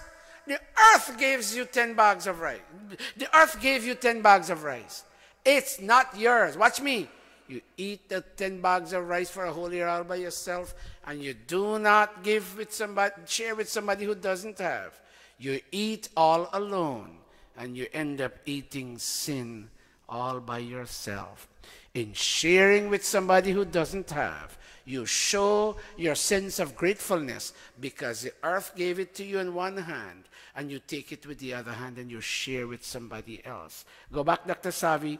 A rich man? A rich man proves to be foolish if he fails to feed a friend who has been trustful all his life. In failing to share, the rich man eats all his wealth. Eats his wealth. Eats his wealth all alone, and so eats only sin. This kind of wealth that he has gathered is useless. Rishis say that such useless wealth becomes the cause of his death. Becomes the cause of his death. It's a psychological weight. It amounts to all this scrap iron, watch me, that you have gathered in the body boat, and your boat can't travel from this shore to that shore, from this bank to that bank. It's too heavy. Unload, unburden yourself. Oh, mankind, unburden yourself. Unburden. we chant this mantra at the end of each meal in Gurukul. And when I chant this mantra, my eyes well up in tears because this mantra is connected to my Gurukul background. Moghamannam vindate. We thank Brahmachari Subhanan. He taught a lot of people in Guyana this mantra. When Guyanese did not know this mantra, he brought it to the lips of a lot of people in Guyana. Moghamannam vindate aprachetaha. Satyam bravimi, I tell you the truth. Satyam bravimi, vadha itsatasya. Unshared wealth becomes the cause of our psychological death. Satyam bravimi, I'm telling you the truth. Vadha itsatasya. Unshared wealth is the psychological cause of our psychological death. Moghamannam vindate aprachetaha. Satyam bravimi vadha itsatasya. Naryamanam pushyati no sakhayam. You never use your wealth to nourish a scholar and a friend. Naryamanam pushyati no sakhayam. Kevalagho. It's you eat all sin. Bhavati kevaladi. When you eat all your food by yourself. Kevalagho. Bhavati kevaladi. Can you say that last line? Put your hands together. This is a teaching for you. Say after me. Kevalagho. Say that. Bhavati kevaladi. I'm not gassing you up. You all chant Sanskrit very nicely. I tell the Fijians and the Mauritians, I say, you come not only to Guyana, Surinamers and Trinidadians too, and hear how they chant from this same script. They're surprised that you all don't know Hindi script and Hindi language. I said, that's true, but you write it in proper, correct Roman script spelling. Our Caribbean people will pronounce. Let them hear you. They're hearing you. Say after me. Kevalagho. Bhavati kevaladi. Say that Okay, I'm going to go back now. Let's go into a little philosophy. Let's go into a little philosophy. Tell me what page is this, please? 562. 562.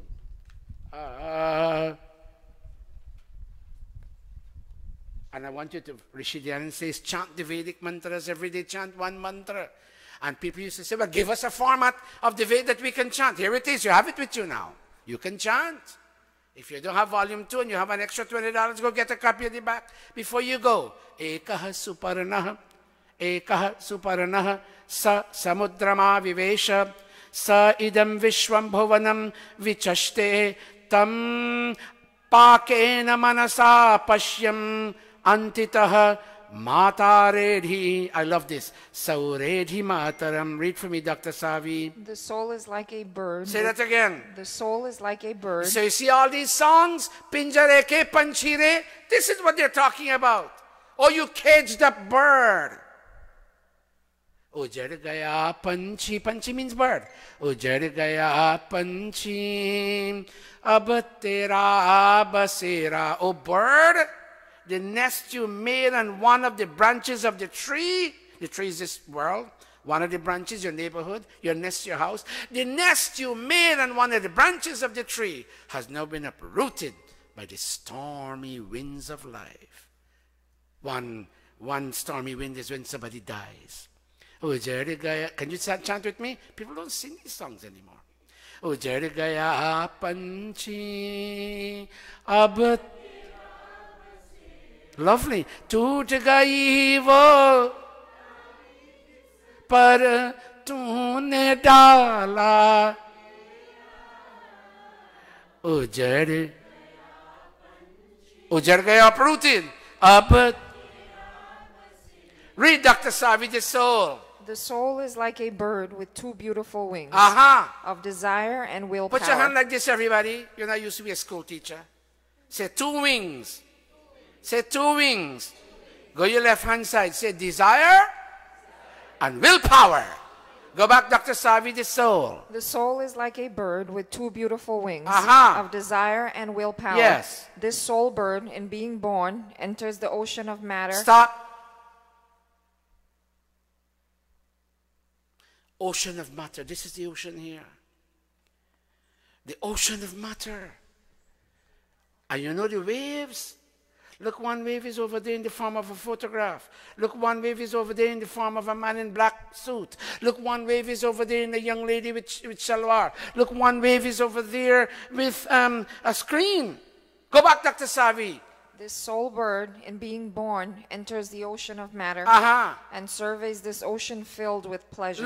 Look at KFC's over there. Ocean filled with pleasure. Look, you have a circus over there. Look, you have a multiplex cinema hall over there. Look, you have stores over there. Go back, Dr. Savi. Go back. This soul. This soul bird, in being born, enters the ocean of matter Aha. and surveys this ocean filled with pleasures. Aha. Matter is like a mother. Why? She kisses. Why? A mother feeds you her breast milk. Matter does the same thing. What? Breast milk, pleasure, ice cream, dal and rice. Nice milk curry. I'm not talking about meat foods now. Milk curry, milkshake. Matter feeds you pleasures. Go back, Dr. Savi. Matter is like a mother. Matter is like a mother. What does she do? She kisses and feeds her soul child with all kinds of pleasures. And the soul child kisses and suckles pleasures from his mother. Aha. Rishis with a fully developed mind realize the nature of the soul. And they take the soul away from the mom. Because, come here, Anthony. Come, watch. This is what matter does. Watch. Come. Watch. When it grabs you, it doesn't want to lose you. When rishis realize, grabbing the soul, when rishis realize the nature of the soul is to move on and arrive at the destination of mukti and freedom, the rishis separate the soul from the grip of mom, and she constantly feeds us pleasures. Go back, Dr. Savi. The soul is like a bird. Go back. Read with her, everybody. She will read in the mic and you will read with her. Everybody, the soul. The soul is like a bird with two beautiful wings Uh-huh. of desire and willpower. Continue. This soul bird, in being born, enters the ocean of matter and surveys this ocean filled with pleasures. Yes. Matter is like a mother. She kisses and feeds her soul child with all kinds of pleasures. And the soul child kisses and suckles pleasures from his mother. Uh-huh. Rishis, with a fully developed mind, realize the nature of the soul. And by implication, pulls their soul away.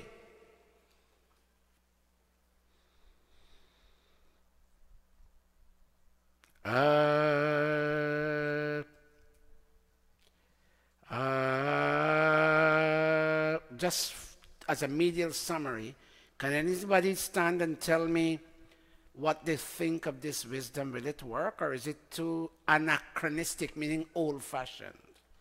Just stand and give me one sentence while I'm getting the other mantra ready. Does anybody feel that this is a waste of time? That this will work? Yes. You're giving us the secret of how to enjoy what is given around the world. One statement. Thank you. Anybody else? We'll take two more and then we move on. Applicable, relevant, and deep. One more. By the way, don't call my name. Call this name. I will die and go. This will stay back. By Dale. I think it will work, but it has to come with a change from within us. Good. We have to reborn and follow this great philosophy. Is this the knowledge of any one segment of humanity?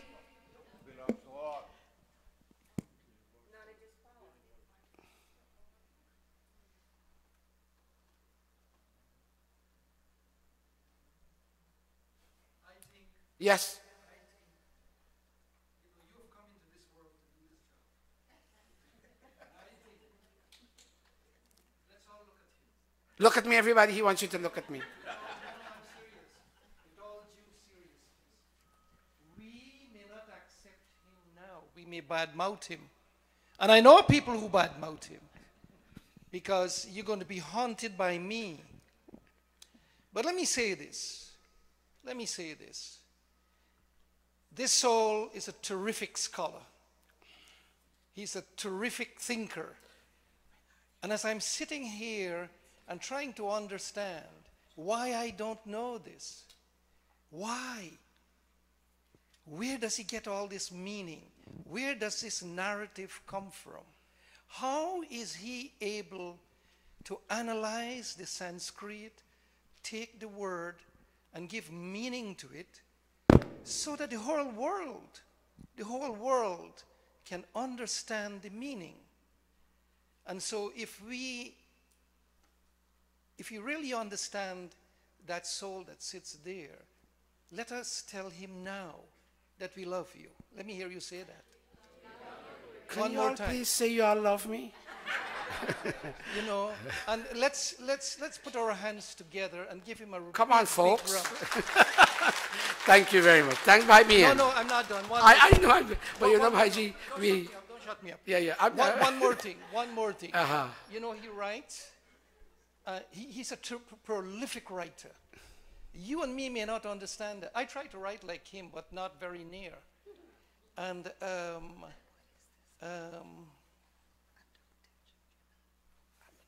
you know, you are blessed, my brother. Thank you. You're blessed. Okay. Just for you to know, and I'm not engaging in ostentation. For you to be able to do this on your own, there are two disciplines you need to study. One is called grammar and one is called etymology.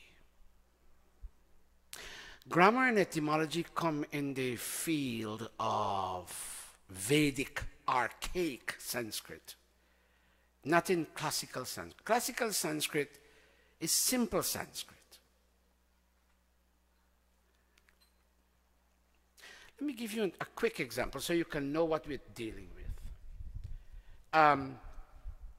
Bhai Deepak is coming. Welcome him, somebody. Asha, you're a biology teacher. What does history mean? History means the study of time. You see how far she gone? I'm not blaming her. That's what you can get in English. Come in, Bhai Deepak ji.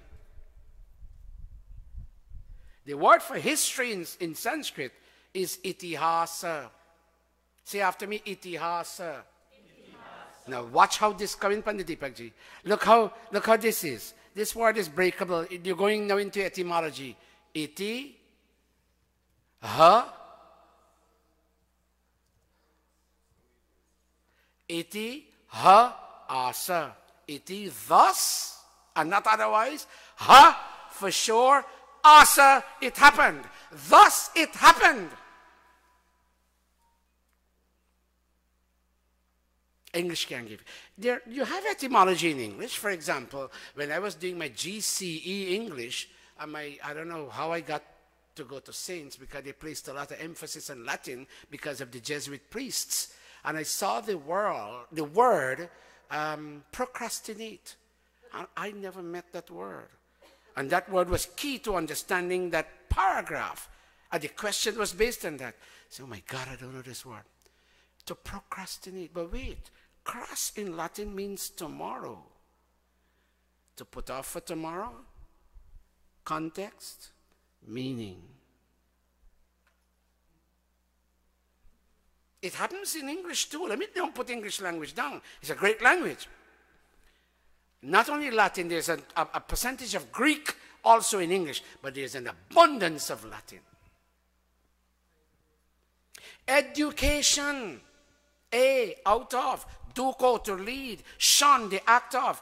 The act of leading a student, whatever, out of the abyss of ignorance is called education. Now, if you go to a textbook, it gives you this long definition of education. You go back to etymology. And Rishi Dayananda translated the four, well, he only did two of the four Vedas based on an etymological grounding. And in doing that, when I have about 20 commentaries on the Veda, very many, and I have to look up it. I have to still come back to Rishi Dayananda. The etymological insight he gives you into each word that makes up the mantra is profound. Sometimes, I get emotional and I well up. God, if the Rishi hadn't come, this mantra would have been right here. I would have skipped it because I don't understand it. It is he, and they even said, when he was dictating his classical Sanskrit translation of Vedic mantras, sometimes he too, human as he too was stopped. And he would tell his scribes, wait, I'm coming back. And he would go to the back room and he would sit down. Eyewitness accounts, he would sit down. And the cook of one of the kings in the garden, when didn't find him in the front, went to the back and saw him elevated from the ground. And there was an aura around his head region and a sweet smile on his face. When he would do that, he would come back with that same smile to the front room and tell his writers, now write. That's why right now, Swami Dayananda, Rishi Dayananda is lost. The way Swami Pranavanand of the ashram is lost. Nobody knows those figures anymore. Mahatma Gandhi is lost. Dr. Chedi Jagan is lost. It becomes an obligation for the later, thank you, Didi. In about, it's now 12 o'clock. Can we send you for lunch at 12:30? Would that be good? Yes. Didi, 12:30, thereabouts, yes. Thank you, Didi. She left her ailing husband. You got to go. But you're not going to eat something before you go? Okay, thanks. Bye, Mohanji. Bye, Mohan. Thank you so much for coming. God bless you. Please help spread this knowledge. And we need two. I'll see you tomorrow. Okay, but we need two music groups. One to start from Pomeroon, and one to start from Crabwood Creek. And look at me. I told Dr. Tara and Pandit Ramratan. And they come this way, and they meet up in Georgetown for a big Hindu crusade festival. We're going to meet in July in Guyana. Yes. We're going to work on this program. We need to. We're losing our people. We'll talk later. Yes. And he used to come back. He used to come back until his scribes know. So we need to represent Swami Dayananda. We need to represent Swami Pranavanand. We need to represent Mahatma Gandhi. We need to represent Dr. Jagan. And there are others. Because the young generation doesn't know. I don't want to be political here. Dr. Tara and I talk a lot. The young generation did not know who Barnum was. I'm not preaching politics. And so they would have voted against the PPP because they didn't know what Barnum was. Because our people don't read history anymore. We are so lost in the world of IT, information technology, we don't read. So Swami Dayananda, I'm currently writing a very beautiful book. I spend late hours. My sleeping patterns are irregular. Please don't call me in the morning because I go to sleep at 4 and 5 in the morning when Sai gets up to cook. And then I would get up late. So don't call me at that time. Wait until, if I don't get enough sleep, I will be sick. So help me do this. That being said, let's move on. Yes. Yes. Sridharan? Yes. Aren't you Vijay Mahabir? Oh, God bless you. God bless you, Bhai Vijay. I didn't recognize you. Now I'm recognizing you. Go ahead. Take the mic. Take the mic. I met you when I was 10 years old at Crabwood Creek. When you came with yourself, Yashwant, and I think Bhai Suhan. Yes. And there you start to work with all the young ones, try to promote the Virdal. And at that point in time, I recognized your potential. And every time I see you, you excel beyond that. And I think primarily you're born for this. Everybody's born for a knack, and you have this knack to promote that Vedas in the way, that respect. Thank you. But people, give me a round of applause at least. Come on, let's continue. Very good. I'm just joking. I'm just joking. Don't take me badly. Dr. Savi, what page is this? 566. 566. Go to. I will let you all go at 12:30 because I don't want Jamie to turn up her eyes at me. Okay. Go. Read for me, everybody. Oh Lord. O Lord, with the torch of knowledge, you live in us and you bestow cosmic gifts for us to live successfully. Tell me a cosmic gift, Avinash. Avinash, tell me one cosmic gift you know. Rainfall, another one. Sunshine, another one. Water is a cosmic gift, right? That's right.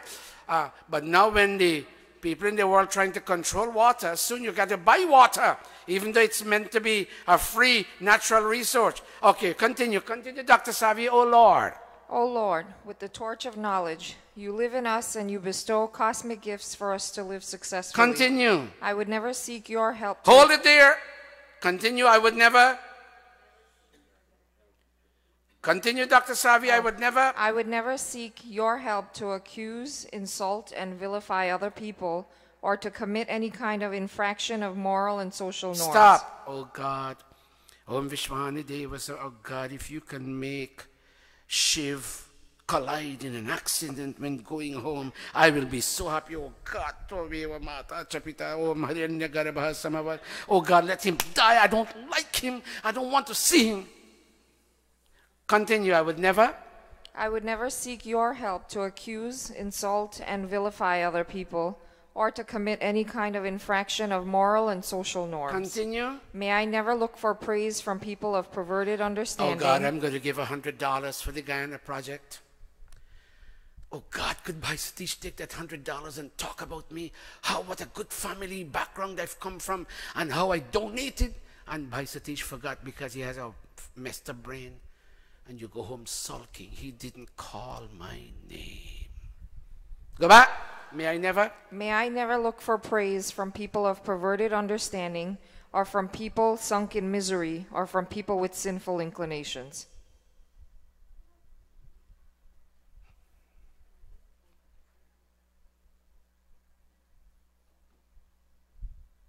Half an hour more. Let me try pick the better ones now. Well, they're all good, but I love this one. I love this one. Let's go. I have to do this because people are watching. I'm not really referring to it. Tell me the page. 566. 566. You know there's a song, Phoolon se tum hasna seekho, bhavaron se. It's telling you what to learn from nature. Learn from the flowers to smile. Learn from the bees to sing. Sing. Look at this one. Read for me, Dr. Savi. Bees. Bees hover over fragrant roses looking to extract honey. Go back one more time. Bees hover over fragrant roses looking to extract honey. In the same way, devout souls chanting Veda mantras sit together in devotional sessions and focus on rose-like aspects of this universe. Sun is one of them. Moon is one of them. Ocean is one of them. Mountain is one of them. They all have a lesson to teach. Focusing on what? Rose-like aspects of this universe. Looking for you, their sweet Lord. Looking for you, their sweet Lord. In fact, God said at the end of Yajurveda, when you see the sun rising in the morning, the sun is dark. The sun has no light on its own. It's me, God, hidden in the sun that causes the sun to shine. So when you see this rising sun looking brilliantly, that's me shining. See me in the sun. See me in the moon. See me in the oceans. See me in the green grass. See me in the falling rain. See me in the ferocious waves. See me. Go back, Dr. Savi. Go back to the top. Bees hover over fragrant roses looking to extract honey. In the same way, devout souls chanting Veda mantras sit together in devotional sessions, and focus on rose-like aspects of this universe, looking for you, their sweet Lord. Watch this now. Also, by Vijay Mahavir, when you step into, look at this, you step into your car, what do you think?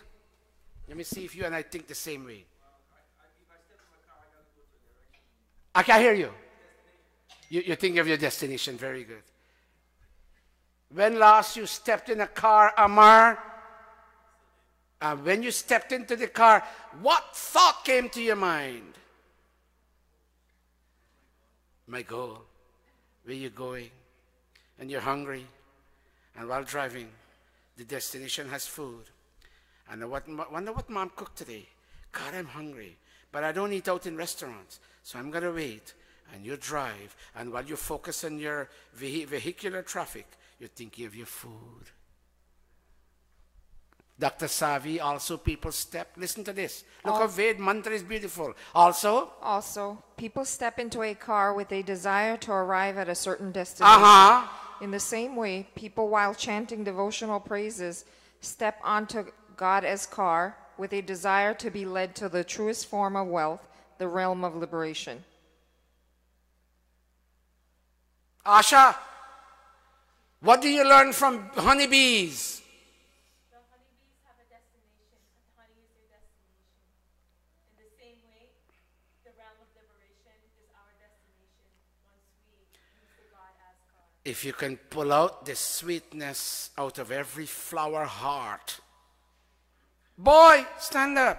Turn and face the audience. Clasp your palms. His heart has honey too. Don't take out poison. There may be a touch of poison there, but there's a lot of honey in his heart.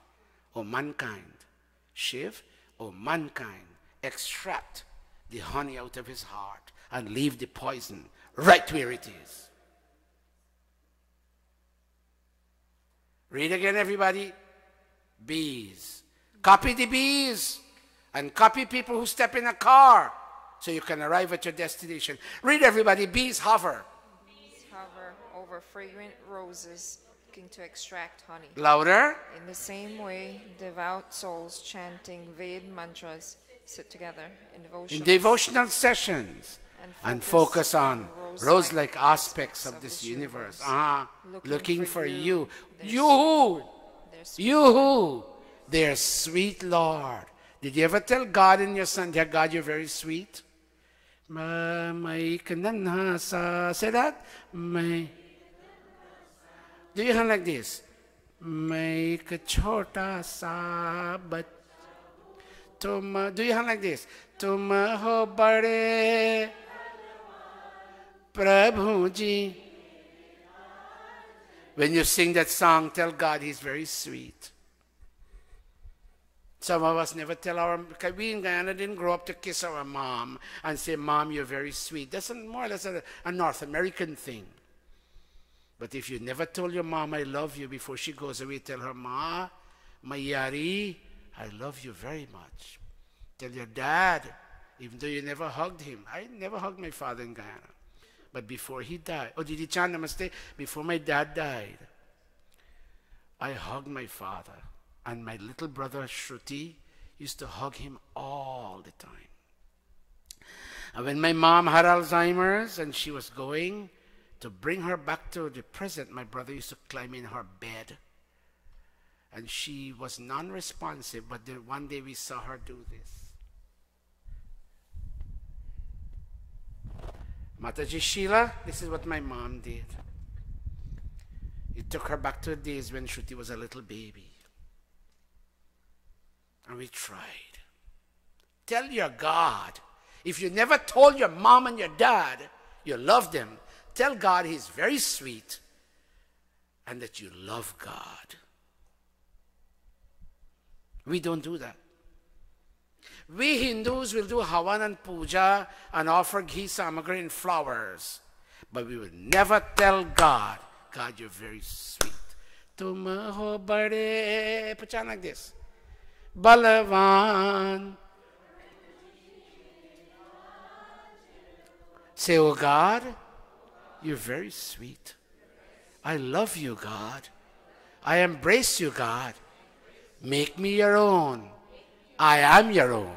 Let's continue. Also, Dr. Savi, also,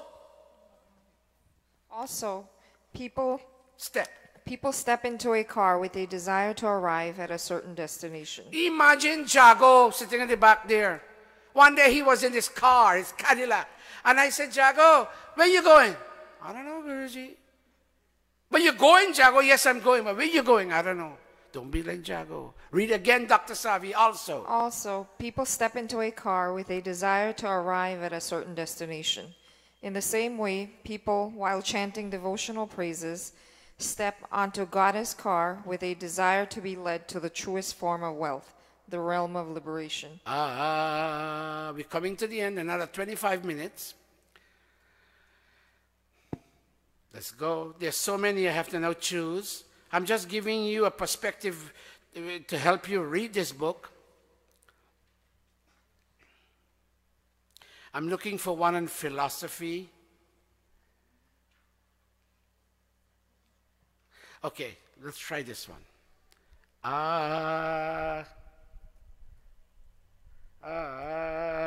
Na devana mativratam shatatma cha na jivati tathayuja vivavrite tathayuja vivavrite. Let me hear you, Dr. Savi. When we violate statutes of cosmic forces. Again, one more time. When we violate statutes of cosmic forces, including those of both soul and God, then we can never be saved from agonizing consequences, even if we live an additional 100 lives. Hold a minute.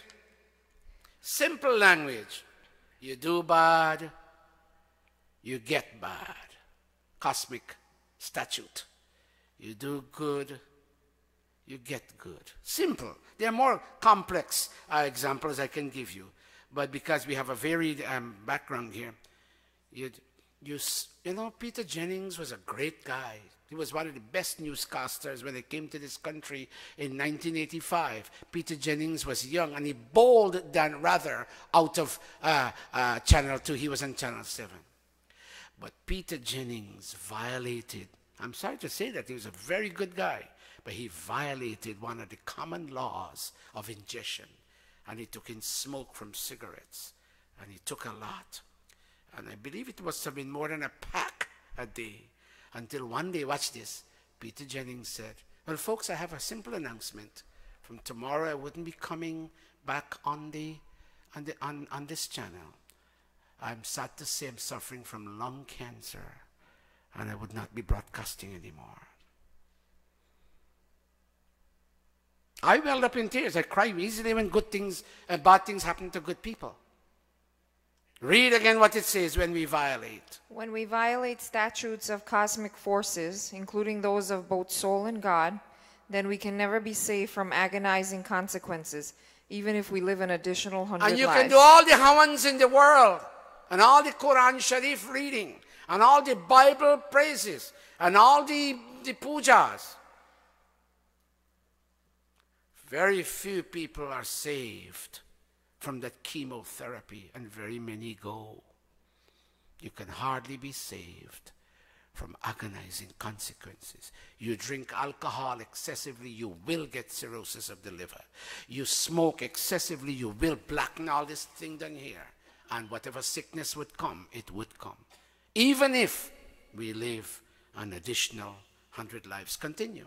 Even our close friends turn away from us. Yes, watch me. You and your friends, let me use a common thing. You spend time together, you drink, you socialize, you watch TV, you do pools and skittles and all of that. But when you get a major illness, even your close friends turn, they will come and say, oh God, Jamie, I'm so sorry you're sick. I'll go one time. I'll go 2 times. I may go 3 times. I will not go the 4th time because it becomes a burden at that time. Go back again. Even our close friends turn away from us, and we lose the comfort and stability of their company. How many people like this so far? We only got 20 minutes left. When you put your hand like this, you're not sure. Okay, very good. Aha. Okay, let's go. Let's go.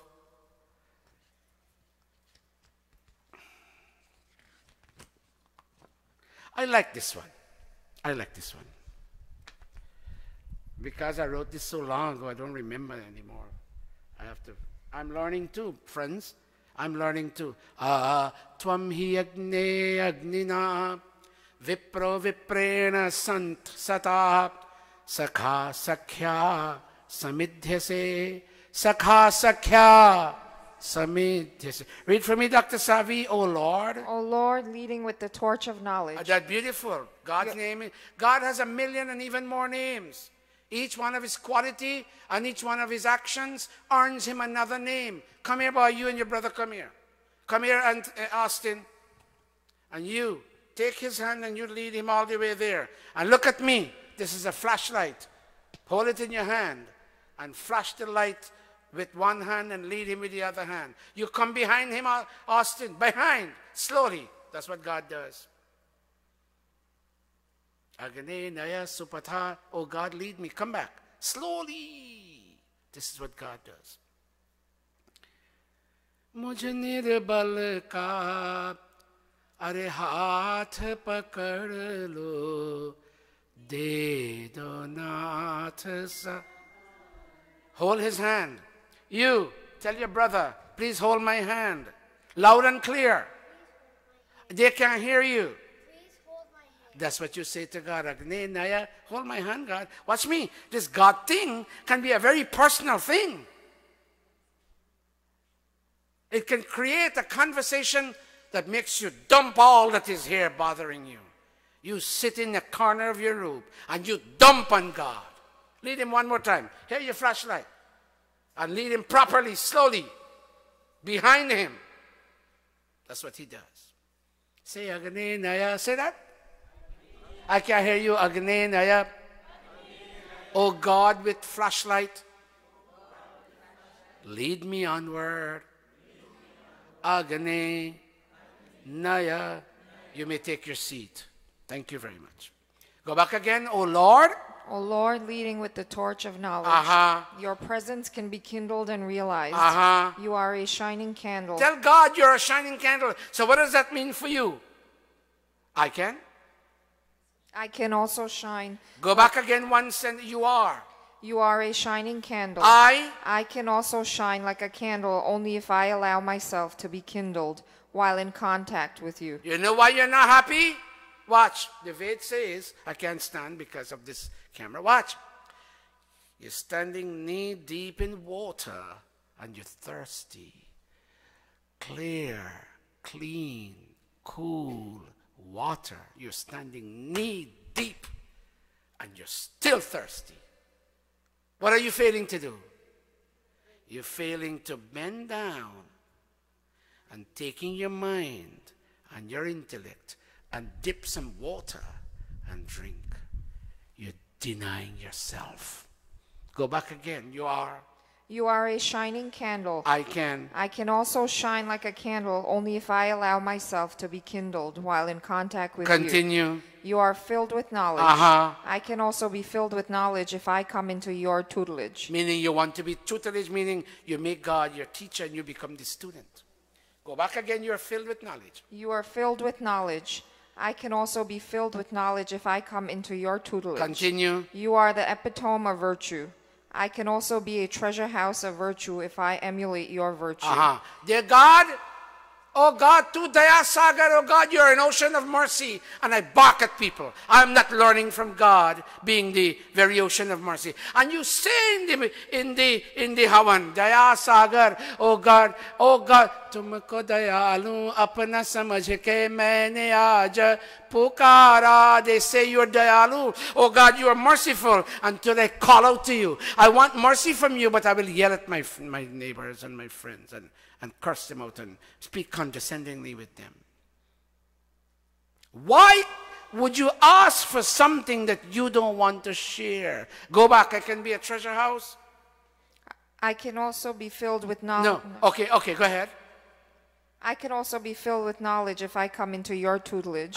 You are the epitome of virtue. I can also be a treasure house of virtue if I emulate your virtue. And you are a friend. I can be a friend too if I keep your company. I will learn from you what this disinterested friendship is. I'm not friends with somebody because I can get. I'm friends with somebody because I can give. Go back. And you are a friend. And you are a friend. I can be a friend too if I keep your company. If I walk, talk, and smile with you. And if I listen to your gracious words. That's the Vedic overview on how to worship. Don't only ask, oh God, give me another car. Give me another house. Look, over there, we have an old Corolla car. Look, those people have a brand new Mercedes. Oh God, give us a new... not going to work.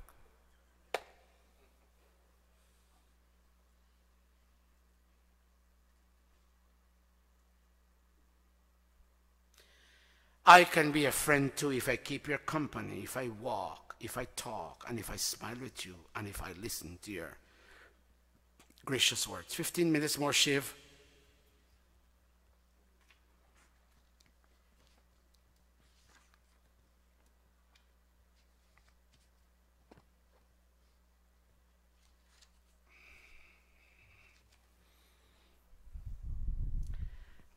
And all those people who lament and suffer from victim syndrome.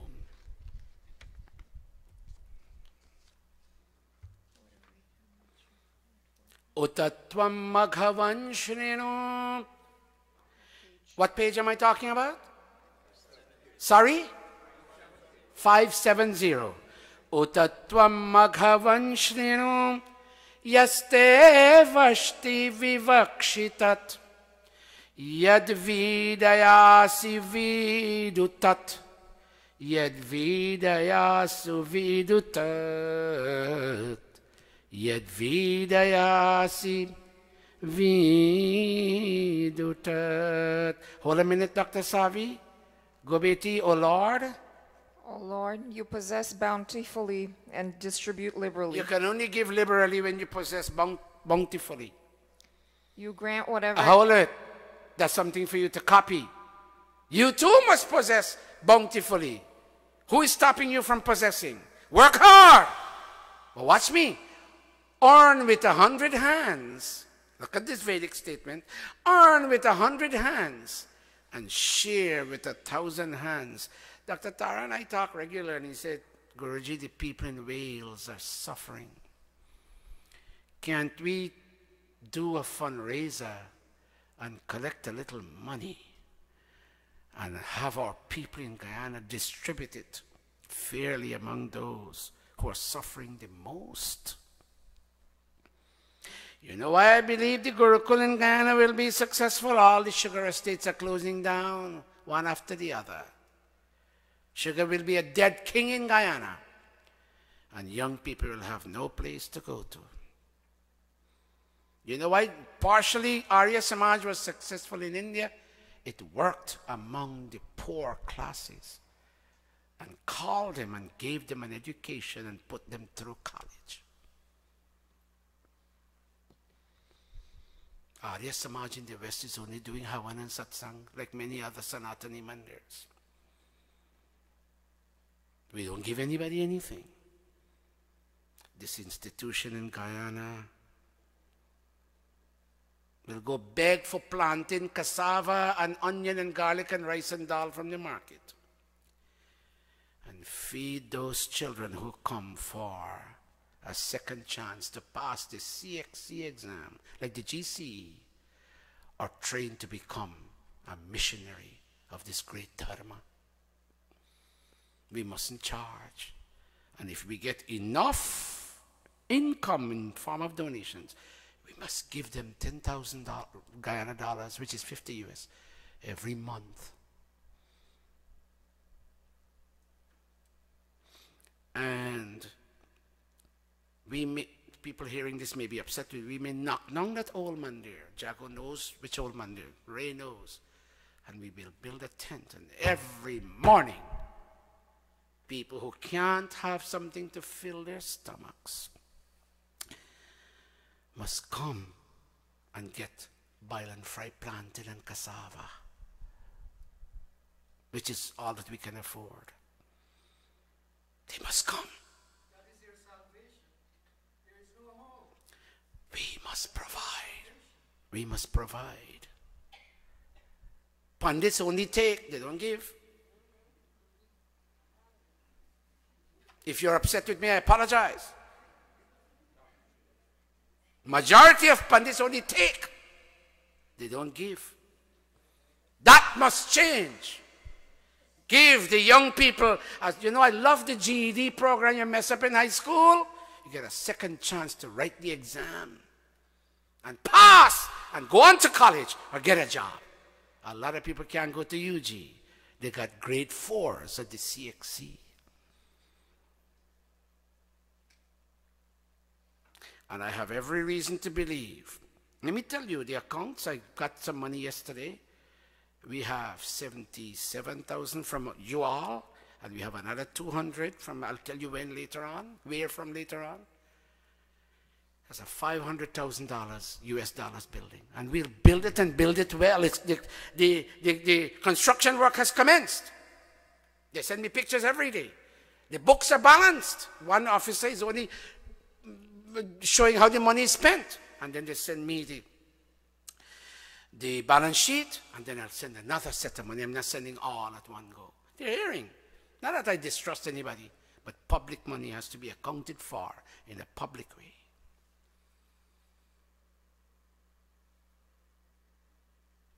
If you're fed up watching TV in the United States when you retire, come learn something at the Gurukula. I wouldn't promise you a 5-star hotel accommodation. I'll get you a place to sleep, shower, toilet, food, rest, and study. If you don't want to study, don't come.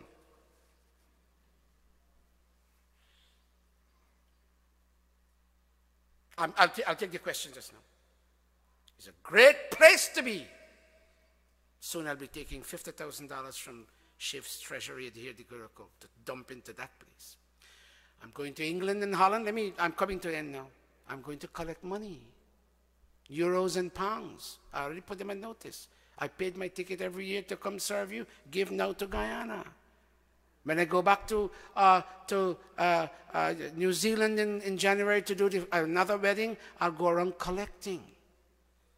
And I'm not, I'm a big-time beggar man. Ask Dr. Tara. Every time they have a Pagwa parade, I have the basket because I know how to beg.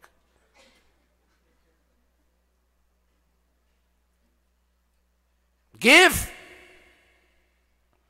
And when it comes to Satish Prakash, close your eyes. Because right now the line between me and Gurukul is being erased. My money is Gurukul money. And all those books in my house will be boxed off and sent by a container to fill the library space in the Gurukul. Hindus will progress when they start sending their children to Gurukul. The Mormons give up 2 years of their adult life. The Jehovah Witnesses give hours of their time to bear witness to Jehovah. What are you and I doing? Pujan Havan?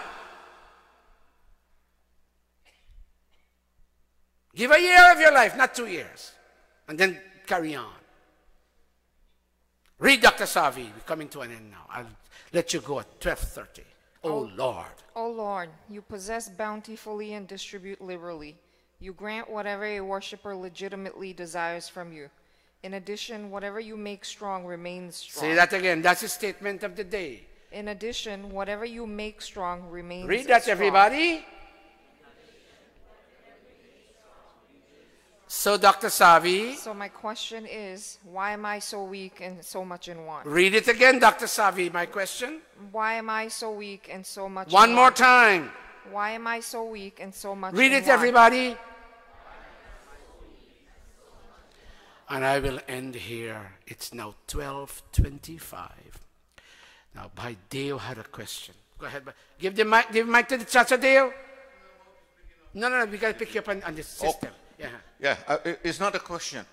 All I want to, when the project is finished in Guyana, I have some Vedic books I want to donate. Are you implying that some time is coming soon for you? It's getting... It's getting good. There. Yes.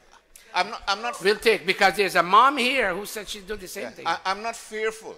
But look, I want the smilingly. Books, I want the books to be used. Yes. There's a Mataji here who would want to say the same thing you said. If she has the courage, she'll stand and say it. I'm coming to you, Didi Chan. Give them, you boy. Mike, yes. Wait, Mataji, they got to pick you up on the system.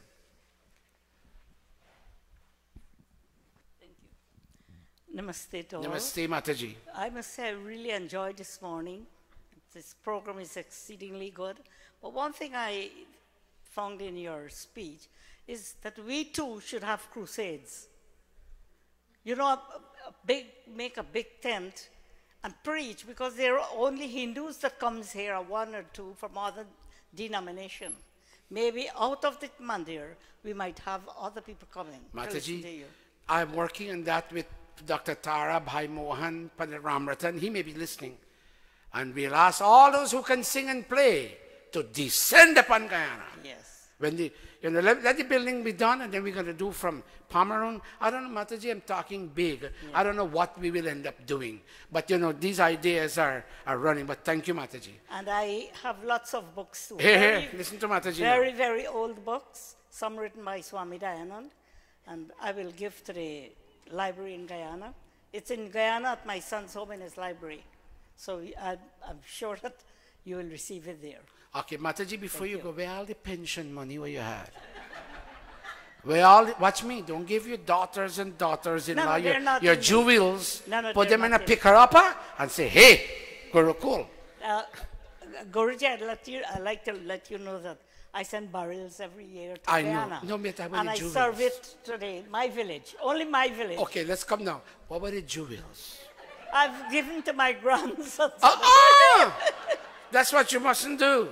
Give it to the Gurukul. All right. Thank you very much, Mataji. God bless you. We love you.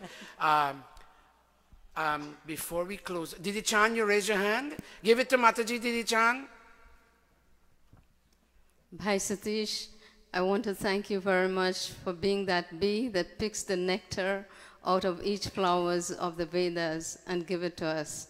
I've been reading constantly, and I'm very, very happy, and I'm growing spiritually and individually. Thank you so much, Bhai Satish. God bless you. Naveen, you have your drum?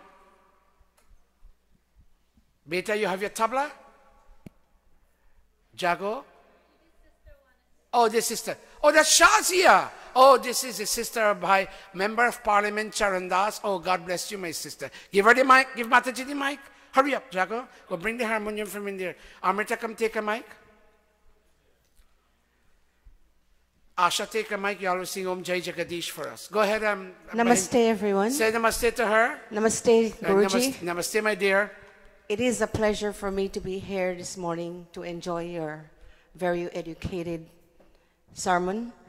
And I just hope that from your teachings, the knowledge that you have been sharing with everyone throughout the entire world, traveling here and there, that you would leave your footprints, your intelligence, your knowledge, your blessings, so that the ones that is learning now would end up to share what you are doing, because there are not very many and only a few of you, or maybe only one of you. I hope we can have many more like you, and the Vedas and the Sanskrits and the religion and every educated thought that you have been sharing with everyone would be in the right places, and so we all can be better human beings. Thank you. Thank you, Behen Shazia. God bless you, my dear. Thank you. Bhai Charandas is not well right now. He's on blood transfusion. I want all of you to, say a nice prayer in your heart for him. I called Guyana yesterday. Bhai Charandas is a big help to me in my program in Guyana, my missionary program.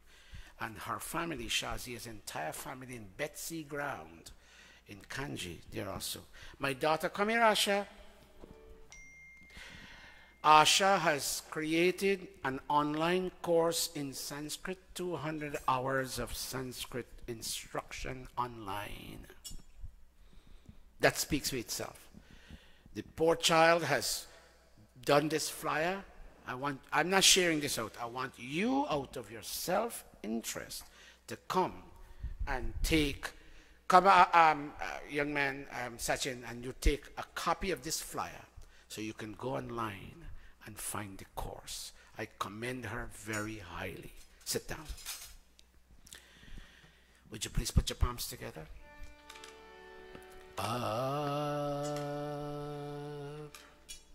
Oh God, we thank you for Rishi Dayananda Saraswati. He came at the time he came and helped pour fuel onto the fire of rebirth of learning, renaissance in India. And so we have the Veda once more in our midst. And now, based on his interpretive notes rooted in grammar and etymology, we are now studying the Veda here today. Give us the courage and the heightened interest to acquire a copy of this Veda, other volumes that may be available, and let us study this way to improve our lives. For too long we have fought in the name of religion and God. It is time now that we incorporate knowledge for the psychological balance that we all need. Yes. Om Vishwani Deva Savitar Turitani Parasuva Yad Bhadram Tanna Asura Om Agne Naya Supathara Yasman Vishwani Deva Vayunani Yoyodhyasmat Juhuranamenu Bhuyishtante Namoktin Vidhema. Before we sing the arti, with your permission, I don't want you to feel we brought you here to take your money. We will take normally we take a collection, give it to this Gurukul, but we'll take the collection and give it to that Gurukul in Guyana. You have anything extra to share? Please, a basket is coming around soon. And I ask you for a dan. Now, I'm not ashamed because I wouldn't put it in my pocket. I'll send it there. Please give us a dan for Guyana Gurukul. Oh, stand all of us.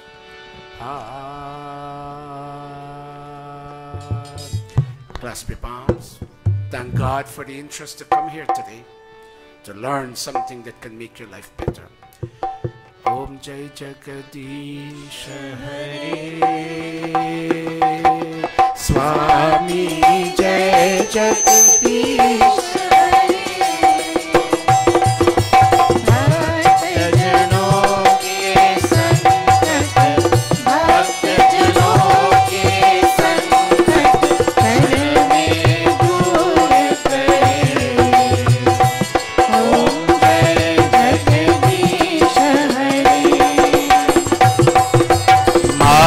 पिता तुम मेरी शरण कहो किसकी ओ स्वामी शरण कहो किसकी आह तुम बिन और न दूजा तुम बिन और न दूजा आस करूं जिसकी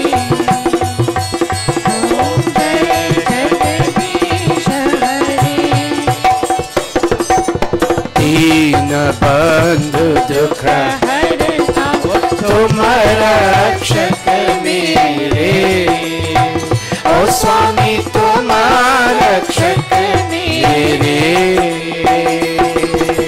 करुणा हस्त बढ़ाओ करुणा हस्त बढ़ाओ भार पड़ा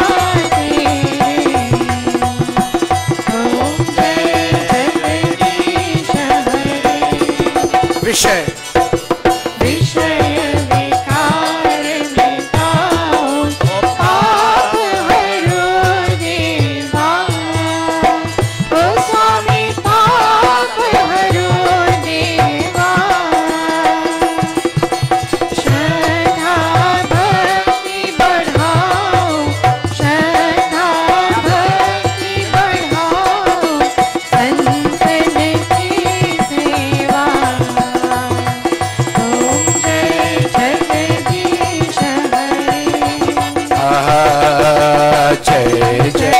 Sing, all of you, and praise God, and praise His knowledge.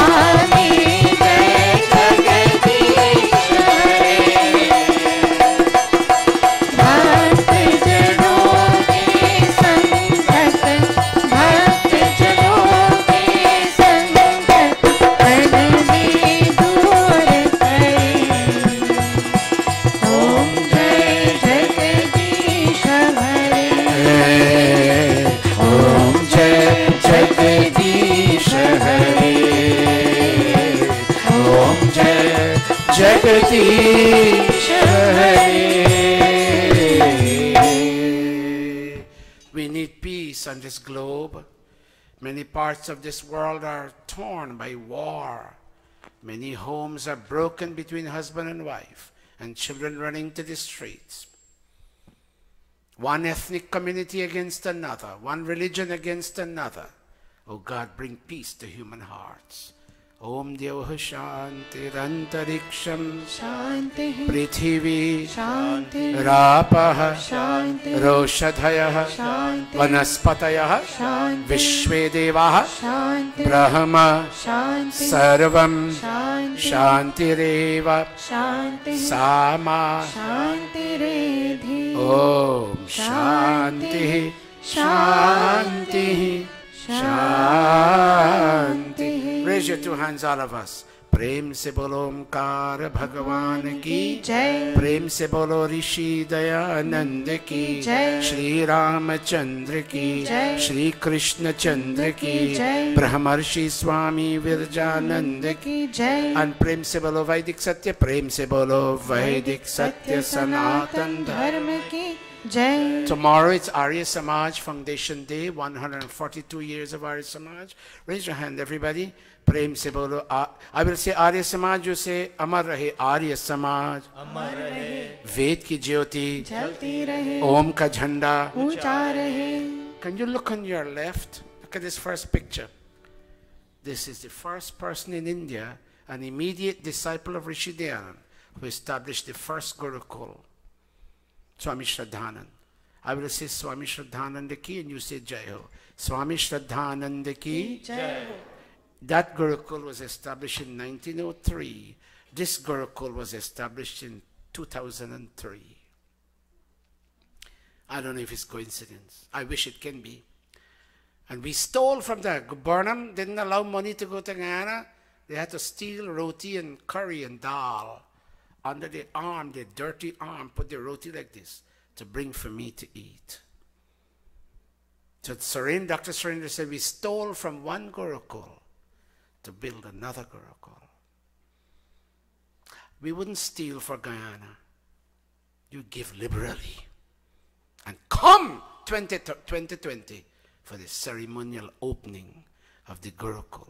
Guyana doesn't have old people. Ask me, why don't you take old people in your council? There's no old person left there. They're all young people. The Pandita Gayatri knows. One more time. Arya Samaj, Amar Rahe. Arya Samaj, Amar rahe. Sing this song and come tomorrow and join us at 8:30. 8:30 for the 142nd anniversary celebration of the Arya Samaj. 5 o'clock tomorrow morning, the boys will be out there to wash the street. We have permission to shut it down. And we'll be, nobody will sit on that sidewalk. Everybody sit on the road to make the audience, not yet, to make the audience all sit in one way. Jaco, Aji, come help us with this song. One of you give a mic to Bahin Sevika. This is one of our star singers. And I'm teaching a wedding song immediately after this. Those interested will sit right here and we'll put it on the screen. Naveen, I will need you. Arya Samaj Karta. Am I too high? You want to come down one scale? Go. Arya Samaj Karta Ved ka प्रचार है वेद का प्रचार है आज भी है और कल भी रहेगा आर्य समाज करता वेद का प्रचार है वेद का प्रचार है आज भी है और कल भी रहेगा और कल भी रहेगा और कल भी रहेगा Please sit. The dawn basket is coming around. If you're writing a check, she will give you a receipt. Or if you're canceled, check will be your receipt. It's fine. But please give us something you may have given before. But something else will not kill you. Give us something that you can. Panigul Saran, namaste. Wait. But I have... Okay. Panigul Saran has given us one check. He doesn't want me to announce it. Betty, put this in the basket. Child, Sharanya, put this in the basket. Oh, this is... Okay, hold a minute, Didi. I have another check, but she doesn't want me to announce it. Hold a minute. Wow, put this in over there too. Yes. Who is this? Vidya? Vidya, come, what's his name? Oh, God. Hello, everybody. I'm introducing Om to you. Give him a big round of applause. Om. Did you register him for the Bal Divas with Pandita Indravati? Go back to Aji. Don't make him call you grandma. You're Aji, okay? Oh, Nani, you're Nani. Very good. Huh? 6 months, very nice. Dr. Tara Singh Ji, thank you. Okay. Dr. Ji, I didn't ask Dr. Tara to say, okay, all right. I wanted to keep it short and brief, Dr. Ji, so they can go home. Please come back tomorrow. Our brother Arvind will be here with Bhai Devchand to sing for us. And all those who are singers, please come tomorrow and give us a song. Thank you very much. All right. Bhai Haral, if you can make it tomorrow, we'll be glad. Please come and felicitate the Arya Samaj. Yes, I now realize it's the same book. Let me see the subject. Because, yes, this is the book I have. 1 minute. Yes, this is the book I have. Yeah, this is it. Exactly so.